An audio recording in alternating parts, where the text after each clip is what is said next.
نحمده ونستعينه ونؤمن به ونتوكل عليه ونعوذ بالله من شرور أنفسنا ومن سيئات أعمالنا من يهده الله فلا مضل له ومن يضلله فلا هادي له ونشهد أن لا إله إلا الله وحده لا شريك له ونشهد أن محمدا عبده ورسوله أرسله بالهدى ودين الحق ليظهره على الدين كله ولو كره المشركون اللهم صل وسلم على رسولك سيدنا محمد وعلى آله وصحبه أجمعين أما بعد أعوذ بكلمات الله التامات من ما خلق بسم الله بابنا تبارك حيطاننا ياسين سقفنا كاف ها يا عين صادنا حميم عين سين قاف حمايتنا فسيكفيكهم الله وهو السميع العليم فإذا بلغن أجلهن فأمسكوهن بمعروف أو فارقوهن വഅചിയാൻ വസിയത്ത് ചെയ്തവരെയും നാം ഇഷ്ടപ്പെടുന്നവരെയും നമ്മെ പ്രിയം വെക്കുന്നവരെയും നമ്മുടെ അഭ്യുദയകാംക്ഷികളെയും ഒരുമിച്ച് കൂട്ടുമാറാവട്ടെ. ലോകത്തിൻ്റെ വിവിധ ഭാഗങ്ങളിൽ കേരള ഇസ്ലാമിക് ക്ലാസ് റൂമിലൂടെ ഈ സമയത്ത് ഈ തുവക്കുന്ന് ദീനി സദസ്സിനെ ശ്രവിച്ചുകൊണ്ടിരിക്കുന്ന നമ്മുടെ പ്രിയപ്പെട്ട സംഘടനാ ബന്ധുക്കൾ, സുഹൃത്തുക്കൾ, സഹോദരങ്ങൾ, അല്ലാഹു സുബ്ഹാനഹു വ തആല ഈ ഇൽമിൻ്റെ മജ്ലിസിൽ പങ്കെടുത്ത ശ്രേഷ്ഠതയുടെ പൂർണ്ണത ലോകത്തിൻ്റെ വിവിധ ഭാഗങ്ങളിൽ ഈ മജ്ലിസിൽ ഇപ്പോൾ പങ്കെടുത്തുകൊണ്ടിരിക്കുന്നവർക്ക് അല്ലാഹു പ്രദാനം ചെയ്യുമാറാവട്ടെ. അവരെയും നമ്മയും അവൻ്റെ സ്വർഗ്ഗലോകത്ത് അല്ലാഹു ഒരുമിച്ച് കൂട്ടുമാറാവട്ടെ. ഈ സമയം ഇവിടെ ഒരുമിച്ച് കൂടിയത് നമ്മളാണെങ്കിലും അനേകം ഈ സമയത്ത് നമ്മെ കേട്ടുകൊണ്ടിരിക്കുകയാണ്.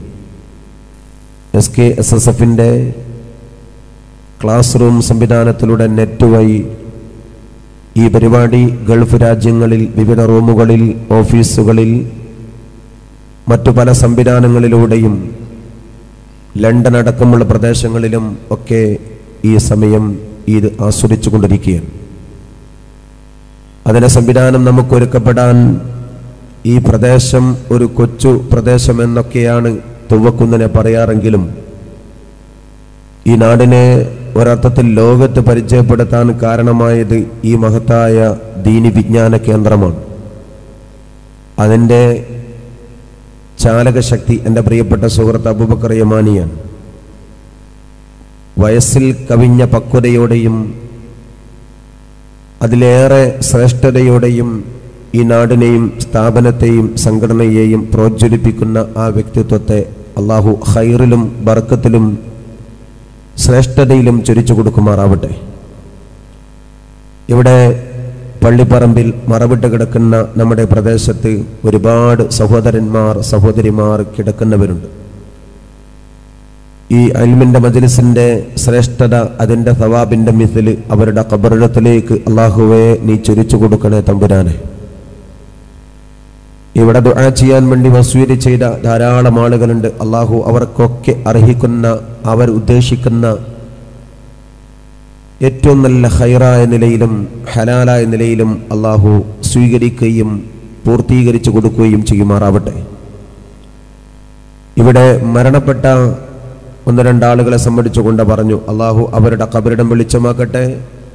ഹിഫ്ള് പൂർത്തിയാക്കി ഇവിടുന്ന് തങ്ങളുടെ കയ്യിൽ നിന്നുകൊണ്ട് ഉപഹാരം സ്വീകരിച്ച് നാളെ പാരത്രിക ലോകത്തേക്കുള്ള ഒരു സമ്മാനം വരദാനമായി കിട്ടിയ ആ കുട്ടിയെ അല്ലാഹു ആ ഹിഫ്ളിൻ്റെ, ആ ഹാഫിളിൻ്റെ, ആ നമ്മുടെ എല്ലാം ജീവിതത്തേക്കാൾ ധന്യമായ ആ ശ്രേഷ്ഠ ഗുണത്തെ അല്ലാഹു സ്വീകരിക്കുമാറാവട്ടെ.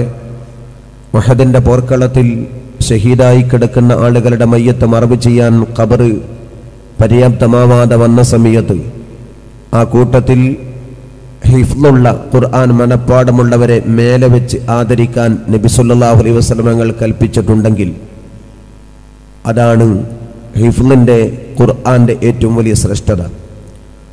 ഇവിടെ നിന്നുകൊണ്ട് സനദ് വാങ്ങാൻ പോകുന്ന ഹാഫിലിങ്ങളായ നമ്മുടെ വിദ്യാർത്ഥികളെ അല്ല, നമ്മുടെ പണ്ഡിതന്മാരെ അല്ലാഹു സുബ്ഹാനഹു വ തആല നമ്മുടെ നാടിനും സ്ഥാപനത്തിനും ഉപകരിക്കുന്ന, അതിനെ സഹായിച്ചതിൻ്റെ പേരിൽ ഈ നാട്ടിൽ ഉള്ള മുഴുവൻ ആളുകൾക്കും ഉപകാരമാകുന്ന അമലായി അവരിൽ നിന്നുകൊണ്ട് അല്ലാഹു സ്വീകരിക്കുമാറാവട്ടെ. SKSSFന്റെ മദീന പാഷൻ പ്രവാചകർ മുഹമ്മദ് മുസ്തഫ സല്ലല്ലാഹു അലൈഹി വസല്ലം തങ്ങളുടെ ആത്മാവിൻ്റെ ഭൗതിക ശരീരം വഹിച്ച ഭാഗം അന്ത്യവിശ്രമം കൊള്ളുന്ന പരിശുദ്ധമായ മദീന, ആ മദീനയെ അന്വർത്ഥമാക്കി പ്രവാചക പ്രകീർത്തനങ്ങളാൽ നബി സല്ലല്ലാഹു അലൈഹി വസല്ലം തങ്ങളോടുള്ള സ്നേഹത്താൽ മലയാളി സമാജത്തിന് മദീനയോട് ചേർത്ത് വെക്കുന്നതാണ് ഈ സമ്മേളനങ്ങളൊക്കെ. കേരളത്തിലെ എല്ലാ ജില്ലകളിലും മദീന പാഷ നടക്കുകയാണ്. ഹുദൈബിയ നഗരിയിൽ കണ്ണൂർ ജില്ലയിൽ നടക്കാൻ പോകുന്ന മദീന പാഷന്റെ പ്രചരണാർത്ഥം കൂടിയാണ് തുവക്കുന്ന SKSSFന്റെ ഈ വാർഷിക പരിപാടി, ഈ സമ്മേളനം ഇവിടെ നടക്കുന്നത്. ഞാനൊരു വിശദമായ സംസാരത്തിന് ഏതായാലും ഈ സമയം കൊണ്ടുപോകുന്നില്ല. ബഹുമാനപ്പെട്ട സയ്യിദ് റഷീദ് അലി ശിഹാബ് തങ്ങൾ ഒരു കൊച്ചു വർത്തമാനം കൊണ്ട് ഉദ്ഘാടനം ചെയ്യുന്നതിൻ്റെ അപ്പുറത്തേക്ക് ഒരു മുഖ്യ പ്രഭാഷകന്റെ കൂടി, അല്ലെങ്കിൽ പ്രൗഢമായ ഇരുത്തം വന്നൊരു പ്രഭാഷകന്റെ പ്രൗഢിയോടുകൂടി ഈ വേദിയെ ധന്യമാക്കിക്കൊണ്ടാണ് കടന്നുപോയത്. അതുകൊണ്ട് തന്നെ ഒരു വിശദാംശങ്ങളിലേക്ക് പോകേണ്ട കാര്യമല്ല. ഇവിടെ പറയേണ്ടത് ശരീഅത്തിനെ സംബന്ധിച്ച്, അത് പറയാൻ ഏറ്റവും കൂടുതൽ കടപ്പാടുള്ള പ്രസ്ഥാനം തന്നെയാണ് സമസ്ത കേരള ജംഇയ്യത്തുൽ ഉലമ. ശരീഅത്ത് ഇന്നൊരു ചർച്ചയ്ക്ക് വരാനുള്ള പ്രധാന കാരണം 1984, 85, 86 കാലത്ത് നിങ്ങൾക്ക് പലർക്കും അറിയാവുന്നത് പോലെ ശരീഅത്ത് വൻ വിവാദമായ ഒരു കാലം കഴിഞ്ഞിരുന്നു. അതിനെ അനുസ്മരിക്കുന്ന വിധത്തിലാണ് വീണ്ടും ഒരു ശരീഅത്ത് വിവാദം കടന്നു വരുന്നത്. നാടാകെ ശരീഅത്ത് വിശദീകരണ സമ്മേളനങ്ങൾ, ശരീഅത്ത് സംരക്ഷണ റാലികൾ, ശരീഅത്തിനെ എങ്ങനെ ധന്യമാക്കണം എന്ന അർത്ഥത്തിൽ എങ്ങനെ ഏകസിബിൽ കൂടനെ നിരാകരിക്കണം എന്ന സെമിനാറുകൾ, ഇതൊക്കെ ബന്ധപ്പെട്ട് ചർച്ചയാവുകയാണ്. കഴിഞ്ഞ കാലങ്ങളെക്കാൾ കൂടുതൽ നമ്മുടെ സഹോദരിമാർ അവരവരുടെ വീടുകളിൽ നിന്നുകൊണ്ട് ടെലിവിഷൻ വഴി വാർത്തകളും അന്തി ചർച്ചകളും കണ്ടുകൊണ്ടിരിക്കുന്ന ഈ കാലത്ത് ഏകസിബിൽ കോഡ് എന്താണ്, ശരീഅത്ത് ചർച്ച എന്താണ് എന്നൊക്കെ അവർക്കും അറിയാവുന്നതാണ് മുൻകാലത്തേക്കാൾ. പക്ഷെ അവരിലെ പല ആളുകളെയും തെറ്റിദ്ധരിപ്പിച്ചുകൊണ്ട് ശരീഅത്തിൻ്റെ ത്വലാഖും ശരീഅത്തിലെ ബഹുഭാര്യത്വവും ശരീഅത്തിലെ മുത്വലാഖും ശരീഅത്തിലെ സ്വത്തവകാശവുമൊക്കെ ഇസ്ലാമിനെ തെറ്റായി അല്ലെങ്കിൽ നേർമാർഗത്തിലല്ലാതെ തോന്നിപ്പോകുന്ന വിധത്തിൽ അവരുടെ ഇടയിലേക്കൊരു കൺഫ്യൂഷൻ ഉണ്ടാക്കുന്ന ചർച്ചകൾ നടക്കുകയാണ്.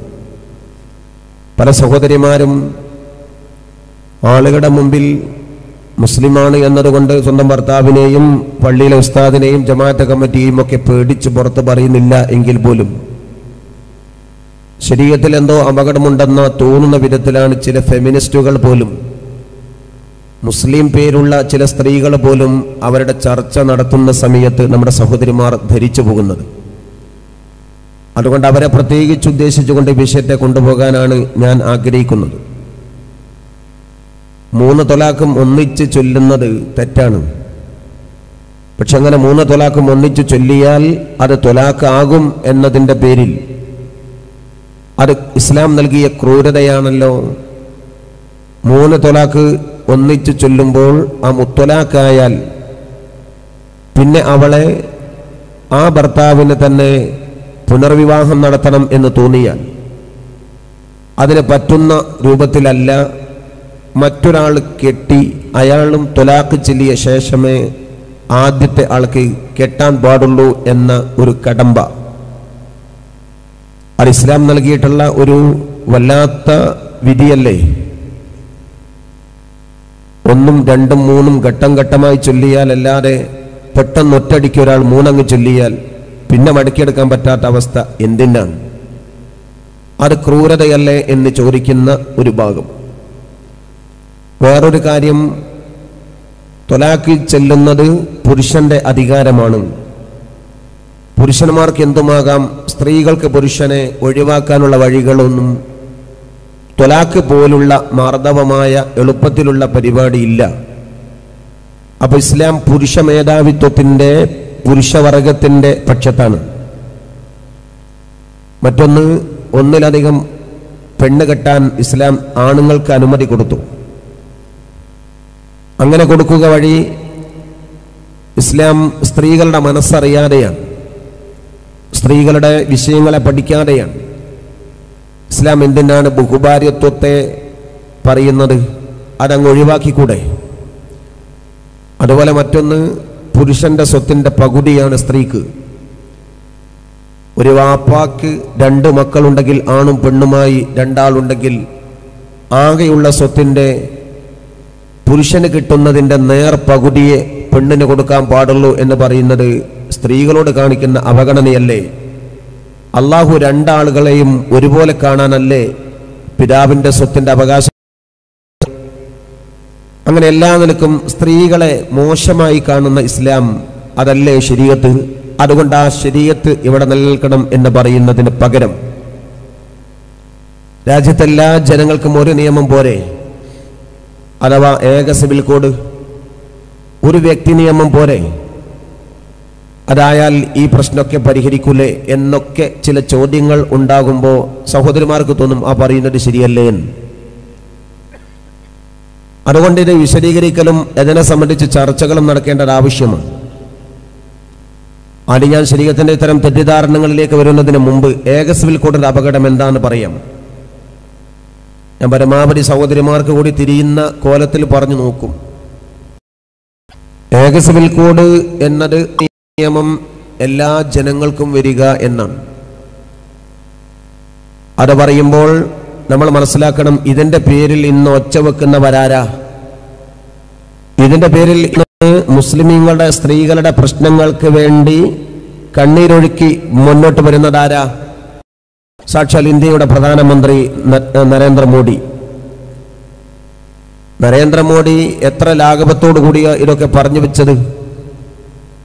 ഒരു രാത്രി സമയത്ത് അർദ്ധരാത്രിയോടുകൂടി ശേഷം 1000-ന്റെയും 500-ന്റെയും നോട്ട് ഇനി എടുക്കൂല എന്ന് പറഞ്ഞ് നോട്ട് നിരോധിച്ചുകൊണ്ട് പിന്നെ കിട്ടേണ്ട നോട്ടിന് വേണ്ടി നാട്ടുകാരെ നെട്ടോട്ടം ഓടിയിട്ട് ജപ്പാനിൽ പോയി PP വിളിക്കുന്ന പ്രധാനമന്ത്രി എന്ന കുട്ടിക്കളി കളിക്കുന്നവനെയാണ് നമ്മൾ കണ്ടത്.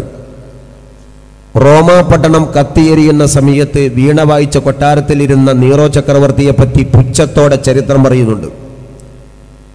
ചരിത്ര വിദ്യാർത്ഥികളോട് ചോദിക്കുക, ആരായി നീറോ?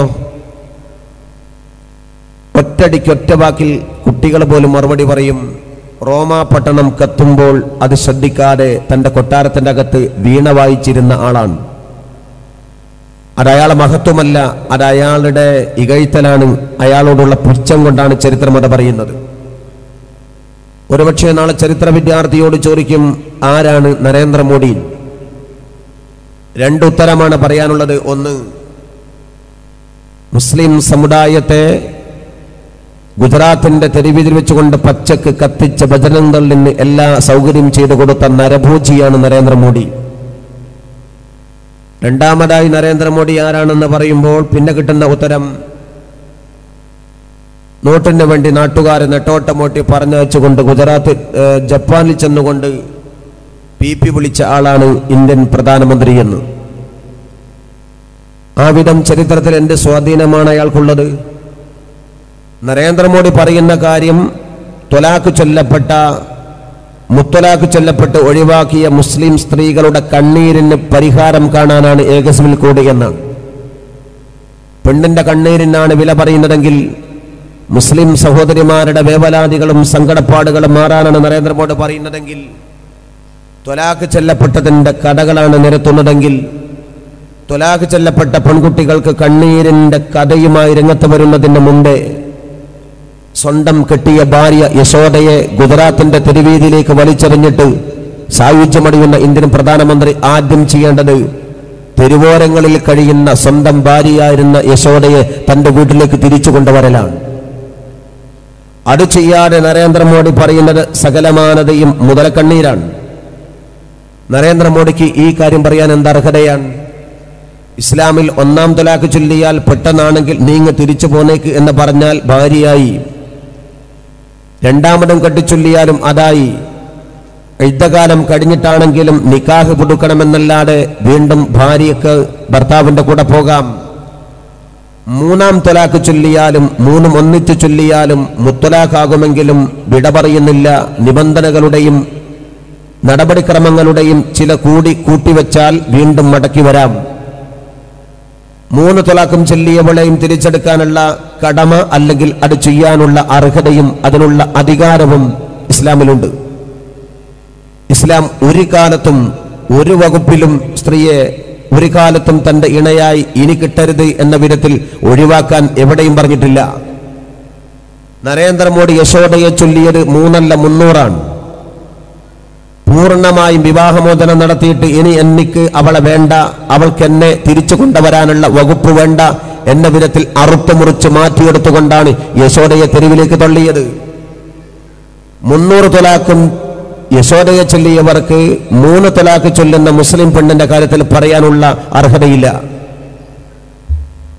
പിന്നെ തലാഖിന്റെ പേരിൽ വേവലാതി ആർക്കാണ്? ശ്രീമതി സതീദേവിക്കാണ്. ആരാണവർ? കേരള ജനാധിപത്യ മഹിളാ അസോസിയേഷന്റെ സംസ്ഥാന അധ്യക്ഷ. അവരാരാ? CPM എന്ന രാഷ്ട്രീയ പാർട്ടിയുടെ സ്ത്രീകളുടെ സംഘടന. ഞാൻ രാഷ്ട്രീയപരമായി CPM-നെ വിമർശിക്കുകയല്ല, അത് SKSF-ന്റെ ഒരു റൂട്ടല്ല. പക്ഷേ രാഷ്ട്രീയക്കാർ മതത്തിൽ ഇടപെട്ടുകൊണ്ട് ശരീഅത്തിന് നേരെ എന്തെങ്കിലും പറഞ്ഞാൽ അത് തിരിച്ചു പറയാനും തെറ്റു തിരുത്തി കൊടുക്കാനും വിമർശനത്തെ നേരിടാനും SKSF-നെ സംബന്ധിച്ചിടത്തോളം ഒരാളുടെ മുമ്പിലും പകച്ചു നിൽക്കേണ്ട കാര്യവുമില്ല. ഇവരുടെയൊക്കെ ഏറ്റവും വലിയ അപ്പോസ്തലൻ, ഇന്ത്യ രാജ്യത്തിന്റെ ചരിത്രത്തിന്റെയും കേരളീയ സമൂഹത്തിന്റെയും ചരിത്രത്തിന്റെ പരിപ്രേക്ഷ്യമെന്ന് വിശേഷിപ്പിക്കാവുന്ന ഏളംകുരം മനക്കൽ ശങ്കരൻ നമ്പൂതിരിപ്പാടിനോട് പോലും ശരീഅത്തിന്റെ വിവാദ കാലഘട്ടത്തിൽ പോകാൻ പറഞ്ഞ പ്രസ്ഥാനമാണ് മുസ്ലിമീങ്ങൾ. EMS പറഞ്ഞു, പ്രളയം വരെ ശരീഅത്ത് നിലനിൽക്കണമെന്ന് വിചാരിച്ചാൽ അത് നടക്കൂല, മാറ്റപ്പെടണം, മാറാത്ത നിയമങ്ങൾ പാടില്ല, കാലത്തിനൊത്തുകൊണ്ട് ഇസ്ലാമിനെയും മാറ്റണം എന്ന് പറഞ്ഞു പെട്ടു. പിന്നെ പറഞ്ഞ് 4 കെട്ടണമെന്ന് ഏത് അള്ള പറഞ്ഞാലും ആ അള്ളയെ ഞാൻ തച്ചുടക്കും, അത് സ്വീകരിക്കാൻ ഞങ്ങളെ കിട്ടില്ല എന്ന് പറഞ്ഞ EMS-ന്റെ കൂട്ടാളികളും. അവസാനം കോഴിക്കോട്ട് മുതലക്കുളത്തെ CPM-ന്റെ സമ്മേളനത്തിൽ പങ്കെടുത്തുകൊണ്ട് EMS പറഞ്ഞത്, എന്നോട് ക്ഷമിക്കണം, എനിക്ക് ശരീഅത്ത് എന്താണെന്ന് അറിയില്ല. ഇന്ത്യയുടെ രാഷ്ട്രീയത്തിൽ വിജുഗീഷു എന്ന് വിശേഷിപ്പിക്കാവുന്ന EMS-നെ പോലും ശരീഅത്തിന്റെ വിവാദ കാലഘട്ടത്തിൽ മുട്ടിട്ടേടാനും ഇച്ഛ വരപ്പിക്കാനും മുന്നോട്ട് വന്ന മുസ്ലിമീങ്ങൾക്ക് സതീദേവി ഒരു ഇരയല്ല. എന്താ സതീദേവി പറഞ്ഞത്? തൊലാഖു തന്നെ നിരോധിക്കണം, മുസ്ലിം സ്ത്രീകളെ തൊലാഖു ചൊല്ലി പിരിക്കുന്ന ഏർപ്പാട് ഒഴിവാക്കണം. ഞങ്ങൾ ഒഴിവാക്കാം, എല്ലാവരും ഒഴിവാക്കാൻ തയ്യാറുണ്ടോ? ഞാൻ ചോദിക്കട്ടെ, കേരളത്തിന്റെ മുഖ്യമന്ത്രി സതീദേവിയുടെ പ്രഗത്ഭയായ നേതാവ്, കേരളത്തിന്റെ ഇന്നത്തെ മുഖ്യമന്ത്രി സഖാവ് പിണറായി വിജയൻ, അദ്ദേഹത്തിന്റെ മകൻ, അദ്ദേഹത്തിന്റെ മകളെ എക്കാലത്തേക്കും തൊലാഖ് ചെല്ലാൻ വേണ്ടി കേരള ഹൈക്കോടതിയിൽ ജോയിന്റ് പെറ്റീഷൻ സമർപ്പിച്ചിരിക്കുകയാണ്. അല്ല, പിണറായി വിജയന്റെ മോൻ തന്റെ മരുമകളെ, തന്റെ ഭാര്യയെ തൊലാഖ് ചെല്ലാൻ കൊടുത്ത ഹർജിക്ക് കോടതിയുടെ വിധി കിട്ടിയിട്ട് പോരെ സതീദേവി തൊലാഖ് നിരോധിക്കാൻ?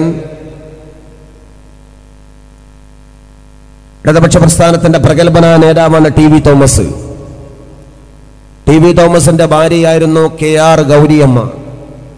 രണ്ടാളും ഒന്നിച്ച് ജീവിക്കുന്നത് കയർ വ്യവസായത്തിലെ ഫാക്ടറിയിലെ തൊഴിലാളികളായിട്ടാണ്. അവസാനം രണ്ടാളും പ്രേമിച്ചുകൊണ്ട് കല്യാണം കഴിച്ചു. അതാണ് മിക്സഡ് വിവാഹം, അതാണ് മിശ്ര വിവാഹം. TV തോമസ് എന്ന ക്രിസ്തീയ കാനേശുമാരി അംഗവും KR ഗൗരിയമ്മ എന്ന ഈഴവ സ്ത്രീയും തമ്മിൽ നടന്ന മിശ്ര വിവാഹം. പിന്നെ പാർട്ടി രണ്ടായതിന്റെ പേരിൽ ഗൗരിയമ്മയോട് ഒരിക്കലും ടി.വി. തോമസുമായി ബന്ധം പുലർത്താൻ പാടില്ല എന്ന് പറഞ്ഞപ്പോൾ ടി.വി. തോമസിനോടും പാർട്ടി അങ്ങനെ തന്നെ പറഞ്ഞപ്പോൾ ടി.വി. തോമസ് ഗൗരിയമ്മയെ എന്നേക്കുമായി ത്വലാഖ് ചൊല്ലി വിവാഹബന്ധം പിരിച്ചു.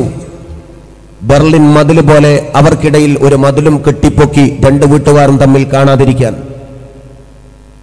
മനസ്സുകൊണ്ട് ഗൗരിയമ്മക്ക് ടി.വി. തോമസിനെ പിരിയാൻ തീരെ ഇഷ്ടമില്ല. അതുകൊണ്ടാണ് വിവാഹബന്ധം വേർപ്പെടുത്തിയിട്ടും എപ്പോഴെങ്കിലും ടി.വി. തോമസിനെ കാണണേ എന്ന് മനസ്സിലാക്കി ഗൗരിയമ്മ ഇടയ്ക്കിടയ്ക്ക് ടി.വി. തോമസിന്റെ വീട്ടിൽ പോകാൻ ശ്രമിച്ചത്. പക്ഷേ അതിന് പോകാൻ പാടില്ല എന്ന് പറഞ്ഞുകൊണ്ടാണ് ബെർലിൻ മതിൽ കെട്ടിപ്പൊക്കി ഒരു ഗേറ്റിട്ട് പൂട്ടുകൊണ്ട് പൂട്ടി സഖാക്കളെ കാവലിരുത്തിയത് പാർട്ടി. അവസാനം ടി.വി. തോമസിനെ ഒരു നോക്ക് കാണാൻ അദ്ദേഹം ആശുപത്രിയിൽ അഡ്മിറ്റ് ചെയ്യപ്പെട്ട സമയത്ത് അർദ്ധരാത്രി സമയത്ത് ആരും കാണാതെ നട്ടപ്പാതിരാക്കാണ് ജനൽപാളിയുടെ പിറകിൽ നിന്നുകൊണ്ട് അവസാന ശ്വാസം വലിച്ച് മരിക്കാൻ കിടക്കുന്ന ടി.വി. തോമസിനെ ഒരു നോക്ക് കണ്ടുകൊണ്ട് ഗൗരിയമ്മ കണ്ണീർ പൊടിച്ചുകൊണ്ട് മടങ്ങിപ്പോയത്. ഇത് ഞങ്ങൾ പറയുന്ന കഥയല്ല.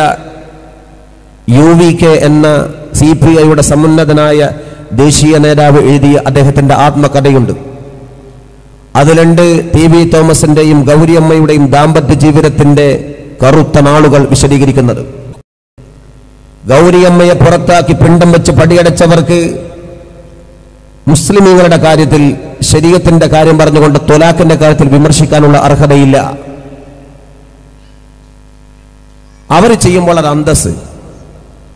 സിനിമാ നടനും സിനിമാ നടിയും പ്രേമിച്ചിട്ടാണ് വിവാഹം ചെയ്തതെങ്കിൽ അത് ഒരു കൊല്ലം പൂർത്തിയാവാതെ ഡൈവേഴ്സ് ആകുന്ന കഥയാണ് സിനിമാ ലോകത്തെ ചരിത്രം. ദിലീപ് മഞ്ജു വാര്യരെ ത്വലാഖ് ചൊല്ലിയാൽ അത് അന്തസ്, അതിനൊക്കെ സ്റ്റാറ്റസ്. സിനിമാ നടന്മാർക്ക് നടിമാരെ കെട്ടി അവരുടെ ആഗ്രഹം തീരുന്ന സമയത്ത് അവരെ പച്ചക്ക് വലിച്ചെറിയാം. അതിനെ പേരിൽ ആരും വിമർശനമില്ല. ഒരു ചാനലിന്റെ അവതാരകർക്കും ഒരു സിനിമാ നടിയുടെയും കഥകളെ പറയാനുള്ള അവസരമില്ല.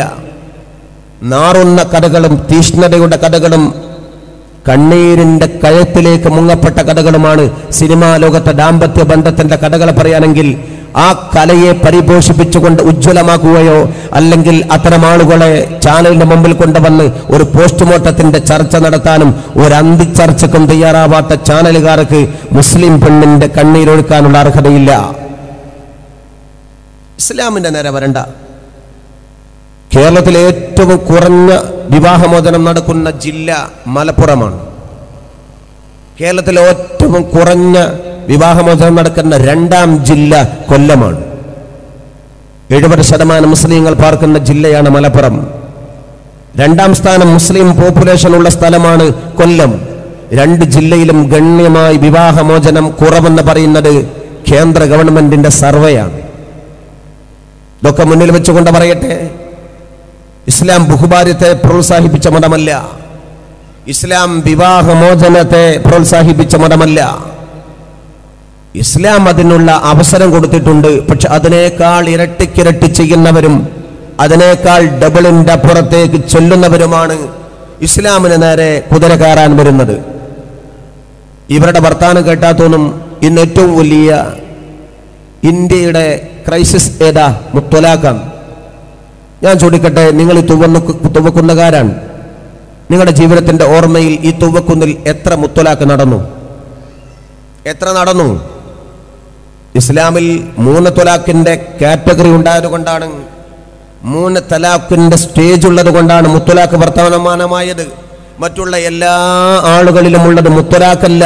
ഞാൻ എൻ്റെ ഒരു ഭാഷയിൽ പറഞ്ഞാൽ 300 എന്ന് പറഞ്ഞ തീരെ എടുക്കാൻ പറ്റാത്ത ചൊല്ലലാണ്. ആ ആളുകൾ അവരെന്തിനാ മുത്തലാഖിന് നേരെ വരേണ്ട കാര്യം? അത് പരിഹരിക്കാനുള്ള മാർഗം, മുത്തലാഖ് പെണ്ണിന്റെ കണ്ണീര് പറഞ്ഞിട്ട് പരിഹരിക്കാനുള്ള മാർഗം ഏക സിവിൽ കോഡാണോ? ഏക സിവിൽ കോഡ് വേണമെന്ന വിധത്തിലാണ് ലോ കമ്മീഷൻ വെബ്സൈറ്റിൽ 18 ചോദ്യം ചോദിച്ചത്. 18 ചോദ്യത്തിൽ ഒരു ചോദ്യം, മുസ്ലിം പെണ്ണിന് ബുദ്ധിമുട്ടാണോ മുത്തലാഖ്? ആണെങ്കിൽ പരിഹാരം ഏക സിവിൽ എന്ന രൂപത്തിൽ അതിനെ കമന്റ് ചെയ്യാൻ അല്ലെങ്കിൽ അതിന് ശരി ഉത്തരം കൊടുക്കാൻ ഏക സിവിൽ കോഡ് വേണമെന്ന് പറയാനുള്ള ഒരു നിർദ്ദേശം. എന്നിട്ട് എന്താ പറയുന്നത്? ഇതാ ഇത്ര ശതമാനം ആളുകൾ ഇതിനോട് പ്രതികരിച്ചിട്ടുണ്ട് എന്ന് വരുത്തി തീർക്കാനുള്ള ഒരു നാട്യം. രാജ്യത്തെ ന്യൂനപക്ഷ സമുദായത്തിന്റെ അവകാശങ്ങളെ രാജ്യത്തെ ഗവൺമെന്റ് ഭരണഘടനാ ശില്പികൾ വകവെച്ച് തന്നത് ഭൂരിപക്ഷത്തിന്റെ മനോഗതി തിട്ടപ്പെടുത്തിയിട്ടല്ല. ഭൂരിപക്ഷം ഇഷ്ടമല്ലെങ്കിൽ പോലും ന്യൂനപക്ഷത്തിന്റെ അവകാശം സംരക്ഷിക്കപ്പെടേണ്ടതാണ്. ഭരണഘടനയിൽ പറയുന്ന മുഹമ്മദല്ലോ അല്ലെങ്കിൽ രാജ്യത്തിന്റെ ന്യൂനപക്ഷത്തിന്റെ കിട്ടേണ്ട അവകാശങ്ങളെ അടിക്കാലം വരെ തന്നതും തരേണ്ടതും സംരക്ഷിക്കാൻ വേണ്ടി നിർദ്ദേശിച്ചതും ഭൂരിപക്ഷം അതിനെ സമ്മതിച്ചിട്ടുണ്ടോ എന്ന് നോക്കിയിട്ടല്ല. ന്യൂനപക്ഷാവകാശം എന്ന് പറയുന്നത് ഭൂരിപക്ഷാവകാശത്തിന്റെ ഭൂരിപക്ഷക്കാരുടെ സമ്മതത്തോടല്ല.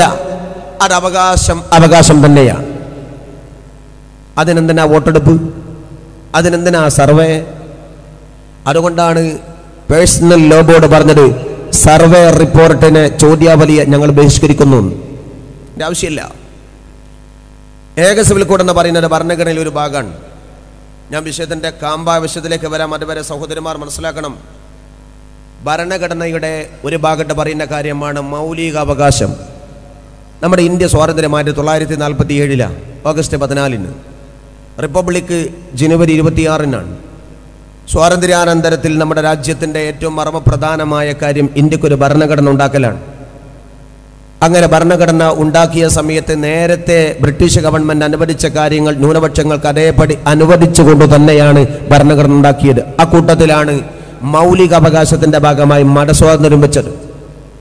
മതസ്വാതന്ത്ര്യം എന്ന് പറഞ്ഞാൽ ഓരോരുത്തർക്കും അവരവരുടെ മതമനുസരിച്ച് ജീവിക്കാനുള്ള പെർമിറ്റ്. അതാണ് മൗലികാവകാശത്തിന്റെ ഒരു ഭാഗം. 25ാം ഖണ്ഡികയിൽ പറയുന്നത് അതാണ്. ഓരോരുത്തർക്കും അവരവരുടെ മതം പറയാൻ, മതം വിശ്വസിക്കാൻ, മതം ആചരിക്കാൻ, മതം പ്രചരിപ്പിക്കാനുള്ള സ്വാതന്ത്ര്യം ഉണ്ട്. അതാണ് നമ്മുടെ ഇന്ത്യ. ഇതെല്ലാം പൊളിച്ചേരി അങ്ങനെ മതസ്വാതന്ത്ര്യം കൊടുക്കാതെ എല്ലാം കൂടി കൂട്ടിക്കുവച്ചിട്ട് ഒന്നാക്കാം എന്നാണ് ഈഗ സിവിൽ കോഡ് പറയുന്നത്. അത് ഭരണഘടനയുടെ മാർഗനിർദ്ദേശക തത്വത്തിൽ പറയുന്നതാണ്. നമ്മുടെ നാടായത് ഇന്ത്യയാകുന്നത് ഏറ്റവും വലിയ പ്രത്യേകത നാനാത്വത്തിൽ ഏകത്വം ഉള്ളത് കൊണ്ടാണ്. അതായത് ബഹുസ്വരത. എല്ലാ ആൾക്കാരും, മതക്കാരും ജാതിക്കാരും ദേശക്കാരും ദേശക്കാരും ഭാഷക്കാരും ഇവിടെ ഉണ്ട്. അതാണ് നമ്മുടെ ഇന്ത്യ. ശ്രീ ജവഹർലാൽ നെഹ്റുവിൻ്റെ ഒരു പുസ്തകമുണ്ട്, വിശ്വപ്രസിദ്ധമായ പുസ്തകമാണ് ഡിസ്കവറി ഓഫ് ഇന്ത്യ. അതേപോലെ തന്നെ ഡോക്ടർ രാധാകൃഷ്ണൻ മുൻ രാഷ്ട്രപതി, അദ്ദേഹത്തിൻ്റെ പുസ്തകമുണ്ട് ഇന്ത്യൻ ഫിലോസഫി. രണ്ടും ഒരുപാട് അവാർഡ് കിട്ടിയ പുസ്തകമാണ്. ഭാരതീയ ദർശനവും ഇന്ത്യയെ കണ്ടെത്തലും. ആ രണ്ട് പുസ്തകത്തിൽ ഇന്ത്യയെ എന്താണെന്ന് അവർ രണ്ടാളും അവതരിപ്പിക്കുന്നത് ഒരേ ശൈലിയിലാണ്. ഏകദേശം അവർ പറയുന്നതിന് രത്നച്ചുരുക്കം എങ്ങനെയാണ്? ഇന്ത്യ എന്നത് ഞങ്ങളുടെ നാടാണ്. ഇന്ത്യ ഈ രാജ്യത്തെ കടന്നു വന്ന, ഈ രാജ്യത്ത് ഒരുപാട് മതങ്ങളെ പെറ്റു വളർത്തിയ മണ്ണാണ് ഞങ്ങളുടെ ഭാരതാംബയുടെ മണ്ണ്. ഒരുപാട് മതങ്ങളെ മാടി വിളിച്ച് മാറോട് ചേർത്തുകൊണ്ട് മുലയൂട്ടി വളർത്തിയ നാടാണ് ഞങ്ങളുടെ നാട്. ആ ഇന്ത്യ ലോകത്തിന് മുമ്പിൽ ജ്വാജ്വല്യമാനമാകുന്നത് ഈ ബഹുസ്വരതയാണ്. എല്ലാവർക്കും ഉണ്ടെന്ന് പറയുന്നതാണ്. ഇക്ബാൽ പറഞ്ഞതുപോലെ ഈ നാട് പൂങ്കാവനമാണ്. സാരേ ജഹാസെ ഹച്ച ഹിന്ദുസ്ഥാൻ ഹമാര എന്ന് ഈ രാജ്യത്തെ ഉജ്ജ്വലമാക്കിയ കവി അദ്ദേഹത്തിൻ്റെ പദ്യ ശകലങ്ങളിലൂടെ കടന്നുപോയി പറയുന്നത് ഈ ഇന്ത്യ ഒരു പൂങ്കാവനമാണ്. പൂങ്കാവനം, ആരാമം, പുഷ്പചോദ്യാനം, പൂന്തോപ്പ്. ആ പൂന്തോപ്പിൽ എല്ലാ പൂക്കളുണ്ടെങ്കിലേ ആ പൂന്തോട്ടത്തിനൊരു സൗരഭ്യമുള്ളൂ. അല്ലാതെ എന്തിന് സൗരഭ്യമാണ്? ഒരു പൂക്കൾ മാത്രമോ? ചെട്ടിപ്പൂ വേണം, ജമന്തി വേണം, സൂര്യകാന്തി വേണം, എല്ലാം വേണം, മുല്ലപ്പൂ വേണം, തെച്ചി വേണം. അതെല്ലാം കൂടി കൂടുമ്പോൾ വിവിധ വർണ്ണം, വിവിധ കോലം, വിവിധ സ്മെല്ല് എല്ലാം ചേരുമ്പോഴാണ് ഈ സുഗന്ധ വർണ്ണ വൈവിധ്യങ്ങളുടെ പൂന്തോപ്പിന്റെ സൗരഭ്യമുണ്ടാകുന്നത്. അതെല്ലാം പൊളിച്ചെടുത്ത് ഒരൊറ്റ വർണ്ണം മതി, ഒരൊറ്റ കാവിപ്പൂ മതി, വേറൊന്നും ഇവിടെ വിരിയണ്ട എന്ന് പറയുന്നത് ഫാസിസ്റ്റ് നിലപാടാണ്. അത് ഇന്ത്യയുടെ സൗന്ദര്യം അങ്ങ് കുറയും. അത് ഇന്ത്യയല്ല. അതുകൊണ്ട് ഇന്ത്യയുടെ നാനാത്വം, ഈ നാനാത്വം എന്ന് പറയുന്നത് നാനാവകവും ഉള്ളതിൽ ഇന്ത്യ എന്ന് പറയുന്ന ഏകത്വം. ആ ഏകത്വം, ആ നാനാത്വം ഇന്ത്യക്കില്ലെങ്കിൽ പിന്നെ ഇന്ത്യയല്ല. അത് നിലനിൽക്കണമെന്നുണ്ടെങ്കിൽ നമ്മുടെ വിശ്വാസങ്ങൾ പലതും ഇവിടെ ഒരുമിച്ച് കൂടണം. ആചാരങ്ങൾ പലതും ഇവിടെ ഒരുമിച്ച് കൂടണം. അതുണ്ടാകുമ്പോഴാണ് നമുക്ക് നമ്മുടെ നാടിൻ്റെ പ്രത്യേകത അറിയാൻ സാധിക്കുന്നത്. ഇതൊക്കെ അങ്ങ് പൊളിച്ചു മാറ്റി എത്ര കൊല്ലങ്ങളെ കൊണ്ട് ഇന്ത്യയുടെ ചരിത്രം എന്ന് പറയുന്നത് അതിപൗരാണിക ചരിത്രമാണെന്ന് പറയുമ്പോൾ, ലോകത്താദ്യം മനുഷ്യൻ വസിച്ച കാലഘട്ടം മുതൽ സിന്ധു നദീതീരത്ത് വസിച്ചിരുന്നവരും മോഹൻജദാരോ ഹാരപ്പ സംസ്കാരത്തിൻ്റെയും ആളുകൾ കുറിക്കപ്പെട്ട മണ്ണിന്റെ ചരിത്രത്തിന്റെ ഗാഥ പറയപ്പെടുന്ന സമയത്ത് നമ്മുടെ ഭാരതത്തിന്റെ ലോക ചരിത്രത്തിൽ ജ്വലമാക്കി നിർക്കാൻ സാധിക്കുമെങ്കിൽ അതൊക്കെ കൂടി ഒന്നിച്ചൊരൊറ്റ ചെമ്പിൽ വേവിക്കാൻ കഴിയില്ല. ആ വാദം തെറ്റാണ്. ഏക സിവിൽ കോഡിന് വേണ്ടി വാദിക്കുന്നവർ ഭരണഘടനയെ പൊളിച്ചു മാറ്റാൻ ശ്രമിക്കുകയാണ്. ഭരണഘടന നമുക്ക് അവകാശം പറയുന്നുണ്ട്. അപ്പൊ പിന്നെന്തിനാണ് ഭരണഘടനയിൽ തന്നെ പറയുന്ന കാര്യമല്ലേ ഏക സിവിൽ കോഡ്? എന്നാ പിന്നെ അത് എഴുതി വെക്കേണ്ടിയിരുന്നോ? അങ്ങനെ എഴുതി വെച്ചിട്ടൊന്നുമില്ല. രാജ്യത്തെല്ലാ പൗരന്മാർക്കും ആവശ്യമെന്ന് തോന്നുന്നുണ്ടെങ്കിൽ, അങ്ങനെ വന്നാൽ, അങ്ങനെ ഒരു അഭിപ്രായം ഉണ്ടെങ്കിൽ ഗവൺമെന്റ് അതിനു വേണ്ടി പരിശ്രമിക്കണം എന്ന് പറയുന്നു മാർഗനിർദ്ദേശക തത്വത്തിന്റെ 44-ാം അനുച്ഛേദത്തിൽ. അപ്പൊ ഒരു ഭാഗത്ത് പറയുന്നത് എന്താ? എല്ലാ മതങ്ങളും വിശ്വസിക്കാൻ അവർക്ക് സ്വാതന്ത്ര്യമുണ്ടാകുന്ന മൗലിക അവകാശം. മാർഗനിർദ്ദേശക തത്വത്തിൽ പറയുന്നത് എന്താ? എല്ലാ മതങ്ങളും അനുസരിച്ചുകൊണ്ട് ജീവിക്കണ്ട, എല്ലാം കൂടി കൂട്ടിക്കൊളിച്ചുകൊണ്ട് ഒരു കോമൺ സിവിൽ കോഡ്. അതായിക്കോട്ടെ, രണ്ടും ഭരണഘടനയിലുണ്ട്, പക്ഷെ രണ്ടും തമ്മിൽ വ്യത്യാസമുണ്ട്. ഒന്ന് പറയുന്നത് എന്താ? ഒന്ന് മൗലിക അവകാശം, മറ്റേത് മാർഗനിർദ്ദേശക തത്വം. രണ്ടും തമ്മിലുള്ള വ്യത്യാസം ഒന്ന് ഫർളും മറ്റേത് സുന്നത്തുമാണ്. ഫർള് അടിസ്ഥാനപരമായി നിലനിൽക്കേണ്ട കാര്യമാണ്. സുന്നത്ത് എന്ന് പറഞ്ഞാൽ ഫർള് ഉപേക്ഷിച്ചൊരു സുന്നത്ത് പറ്റൂല. ഫർള് നിലനിർത്തിക്കൊണ്ട് സുന്നത്ത് പറ്റുമെന്നുണ്ടെങ്കിലാവാം, അല്ലെങ്കിൽ ആ സുന്നത്ത് ഉപേക്ഷിക്കണം എന്നാണ്. അതുകൊണ്ട് മാർഗനിർദ്ദേശക തത്വത്തെ പറ്റി പറയുന്നതിന് മുമ്പ് അതേ മാർഗനിർദ്ദേശക തത്വത്തിന്റെ 45-ാം അനുച്ഛേദത്തിൽ പറയുന്നത് രാജ്യത്തെ എല്ലാ ഭാഗത്തും സമ്പൂർണമായും മദ്യം നിരോധിക്കണം എന്നാണ്. മദ്യനിരോധനത്തിന് വേണ്ടി ഗവൺമെന്റ് ഒരു സർവേ പ്രസിദ്ധീകരിച്ചാൽ ഒരു കമ്മീഷനെ നിയമിക്കട്ടെ.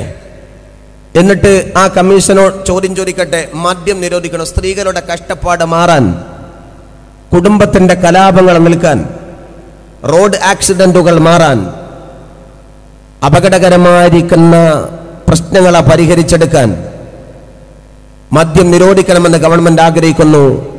നിങ്ങളുടെ നിലപാടെന്താണ് എന്ന് ചോദിച്ചാൽ മുഴുകുടിയന്മാരും കള്ള് കച്ചവടക്കാരും ഒഴിച്ചു ബാക്കി എല്ലാവരും പറയും നിരോധിക്കണം.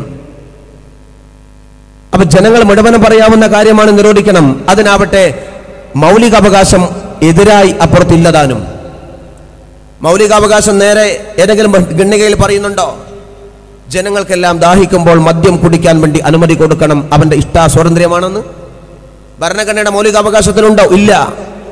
മൗലികാവകാശം തടസ്സമില്ലാത്ത കാര്യമാകുന്നു മാർഗനിർദ്ദേശക തത്വത്തിന്റെ 45-ാം ഭാഗത്ത് പറയുന്ന സമ്പൂർണ്ണ മദ്യ നിരോധനം. എന്തേ ഗവൺമെന്റ് അതിന് ശ്രമിക്കാത്തത്? ഭരണഘടനയുടെ 47-ൽ പറയുന്നത് എന്താ? രാജ്യത്തെല്ലാവർക്കും സൗജന്യമായ വിദ്യാഭ്യാസം, എല്ലാവർക്കും സൗജന്യ വിദ്യാഭ്യാസം, ഫ്രീ ആയി ഗവൺമെന്റ് ചെലവിൽ വിദ്യാഭ്യാസം. അത് കൊടുക്കണമെന്ന് ഗവൺമെന്റ് ആഗ്രഹിക്കുന്നു. നിങ്ങളുടെ നിലപാടെന്താ എന്ന് ചോദിച്ചുകൊണ്ട് ഒരു ചോദ്യാവലി ലോ കമ്മീഷൻ പുറത്തിറക്കട്ടെ. എല്ലാവരും പറയും, ഇന്ത്യ വിലക്കെടുക്കാൻ സ്വത്തുള്ള അംബാനി പോലും പറയും എൻ്റെ മോനും വെറുതെ പഠനം കിട്ടണം. ആരും വെറുതെ കിട്ടി ഒഴിവാക്കില്ല. അപ്പൊ അതുകൊണ്ട് എല്ലാവരും അതിന് പോസിറ്റീവായി കമന്റ് ചെയ്യും. വേണം, സമ്പൂർണ്ണ വിദ്യാഭ്യാസം കൊടുക്കാൻ ഗവൺമെന്റ് ആഗ്രഹിക്കുന്നു. മാർഗനിർദ്ദേശക തത്വത്തിന്റെ 47-ാം അനുച്ഛേദത്തിൽ പറയുന്ന കാര്യം പൂർത്തിയാക്കാൻ ഞങ്ങൾ ആഗ്രഹിക്കുന്നു. നിങ്ങളുടെ നിലപാട് എന്താണ് പറഞ്ഞാൽ ജനങ്ങൾ മുഴുവൻ കൈപ്പൊക്കും. എന്നാലാവട്ടെ ഒരു മൗലികാവകാശം അതിനെതിരായിട്ടില്ലതാനും. ഏതെങ്കിലും മൗലികാവകാശത്തിലുണ്ടോ? ഒരു കാരണവശാലും പഠിക്കാതിരിക്കുക എന്നത് ഇന്ത്യന്റെ ഓരോ പൗരന്റെയും സ്വാതന്ത്ര്യമാണ്. അതുണ്ടെങ്കിൽ കുഴപ്പമില്ല, അങ്ങനെയില്ല. അതുകൊണ്ട് 45-ഉം 47-ഉം ജനങ്ങൾക്കൊക്കെ വേണം. ഒരു മൗലികാവകാശം അത് വേണ്ടെന്ന് പറയുന്ന തടസ്സമില്ല. അതിനെപ്പറ്റി ഒരക്ഷരം പറയാതെ 44-ാം അനുച്ഛേദത്തിലുള്ള കോമൺ സിവിൽ കോഡ് ജനങ്ങൾക്ക് മുഴുവനും ഒരു നിയമം കൊണ്ടുവരുന്നത് കൊണ്ട് തകരാറുണ്ടോ എന്ന ചോദ്യത്തിന് മറുപടി പറയുമ്പോൾ ഒരുപക്ഷെ മതം വേണമെന്ന് പറയുന്നവർ മുഴുവനും വേണ്ട എന്ന് പറഞ്ഞാൽ അതിന്റെ അപ്പുറത്തേക്ക് നേരെ മൗലികാവകാശം തടസ്സം നിൽക്കുന്നുമുണ്ട്. 25-ാം ഖണ്ഡിക തടസ്സം നിൽക്കുന്നുണ്ട്. അതൊക്കെ ഉണ്ടായിട്ടും എന്താ 45-ലും 47-ലും തൊടാതെ 44-ൽ മാത്രം കടിച്ചു തൂങ്ങേണ്ട കാര്യം? അതിന്റെ ഉദ്ദേശം ഇസ്ലാമിക വിരോധം, ക്രൈസ്തവ വിരോധം, ദളിത് വിരോധം, സഖ്യ വിരോധം, പാഴ്സി വിരോധം, ജൈന വിരോധം, ബുദ്ധ വിരോധമാണ്. മറിച്ച് മനുസ്മൃതിയിൽ അധിഷ്ഠിതമായ ഒരു തത്വം ഇന്ത്യയിൽ കൊണ്ടുവരണം എന്ന് പറയുന്ന ഹിന്ദുത്വവൽക്കരണമാണ്. അതിൻ്റെ ഭാഗമാണ് BJP ചെയ്തു കൂട്ടുന്ന ഈ വിടവായുത്തങ്ങൾ. രണ്ടാമതായി ഏക സിവിൽ കോഡിന് വേണ്ടി വാദിക്കുന്ന ആളുകളോട് ഞങ്ങൾക്കൊരു കാര്യം ചോദിക്കാനുണ്ട്. ഏക സിവിൽ കോഡ് വേണ്ടാന്ന് ഞങ്ങൾ പറയും. ഞങ്ങളൊരു ബാനർ പിടിച്ച് അപ്പുറത്ത് നിൽക്കിയിരിക്കാം.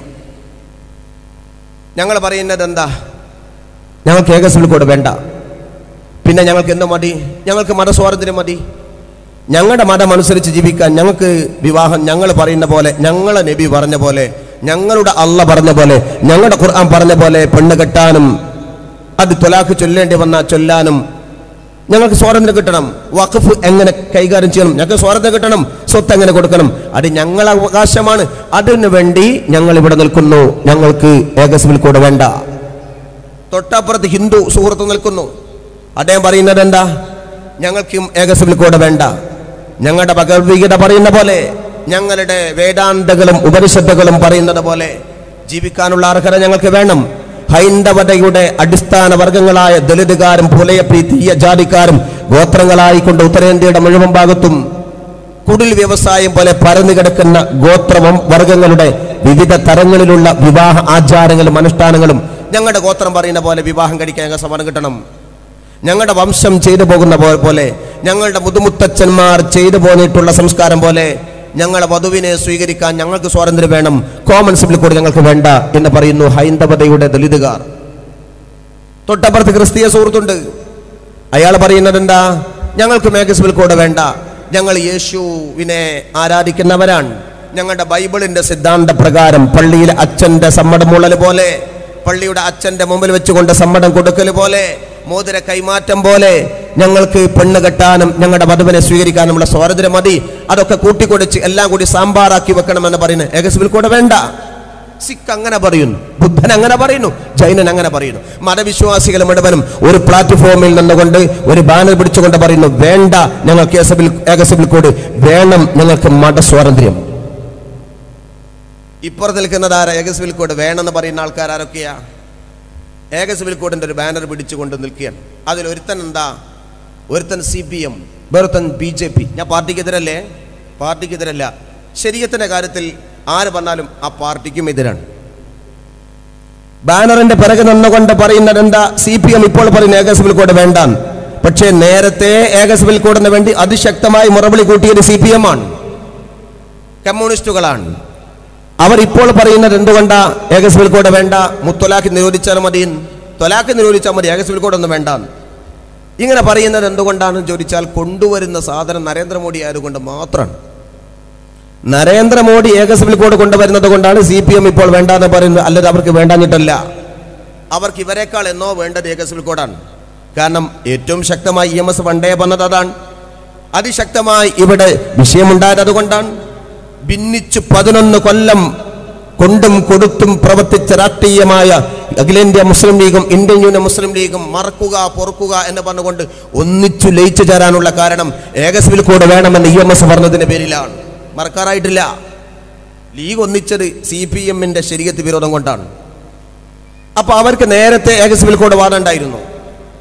പക്ഷെ ഇപ്പൊ അവർ പറയുന്നത് അത് വേണ്ട. അതിനർത്ഥം എന്താ? നരേന്ദ്രമോദി കൊണ്ടുവന്ന ഏക സിവിൽ കോഡ് ഞങ്ങൾക്ക് ഏതായാലും പറ്റൂല.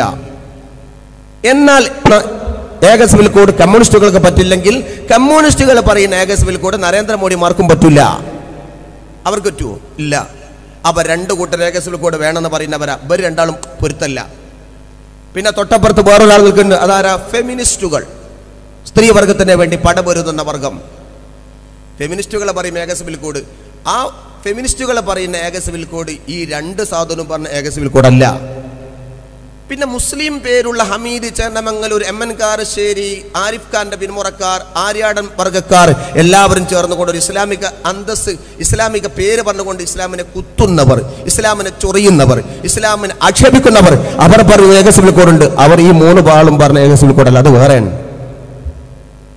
ഞാൻ ചോദിക്കട്ടെ, ഏക സിവിൽ കോഡിന് വേണ്ടി വാദിക്കുന്നവർക്ക് ഒരു ബാനറിന്റെ പിറകെ നിന്നുകൊണ്ട് ഒന്നിച്ചൊരൊറ്റ ശബ്ദം പറയാൻ കഴിയില്ല. ഇന്ന് വരെ കഴിഞ്ഞിട്ടില്ല.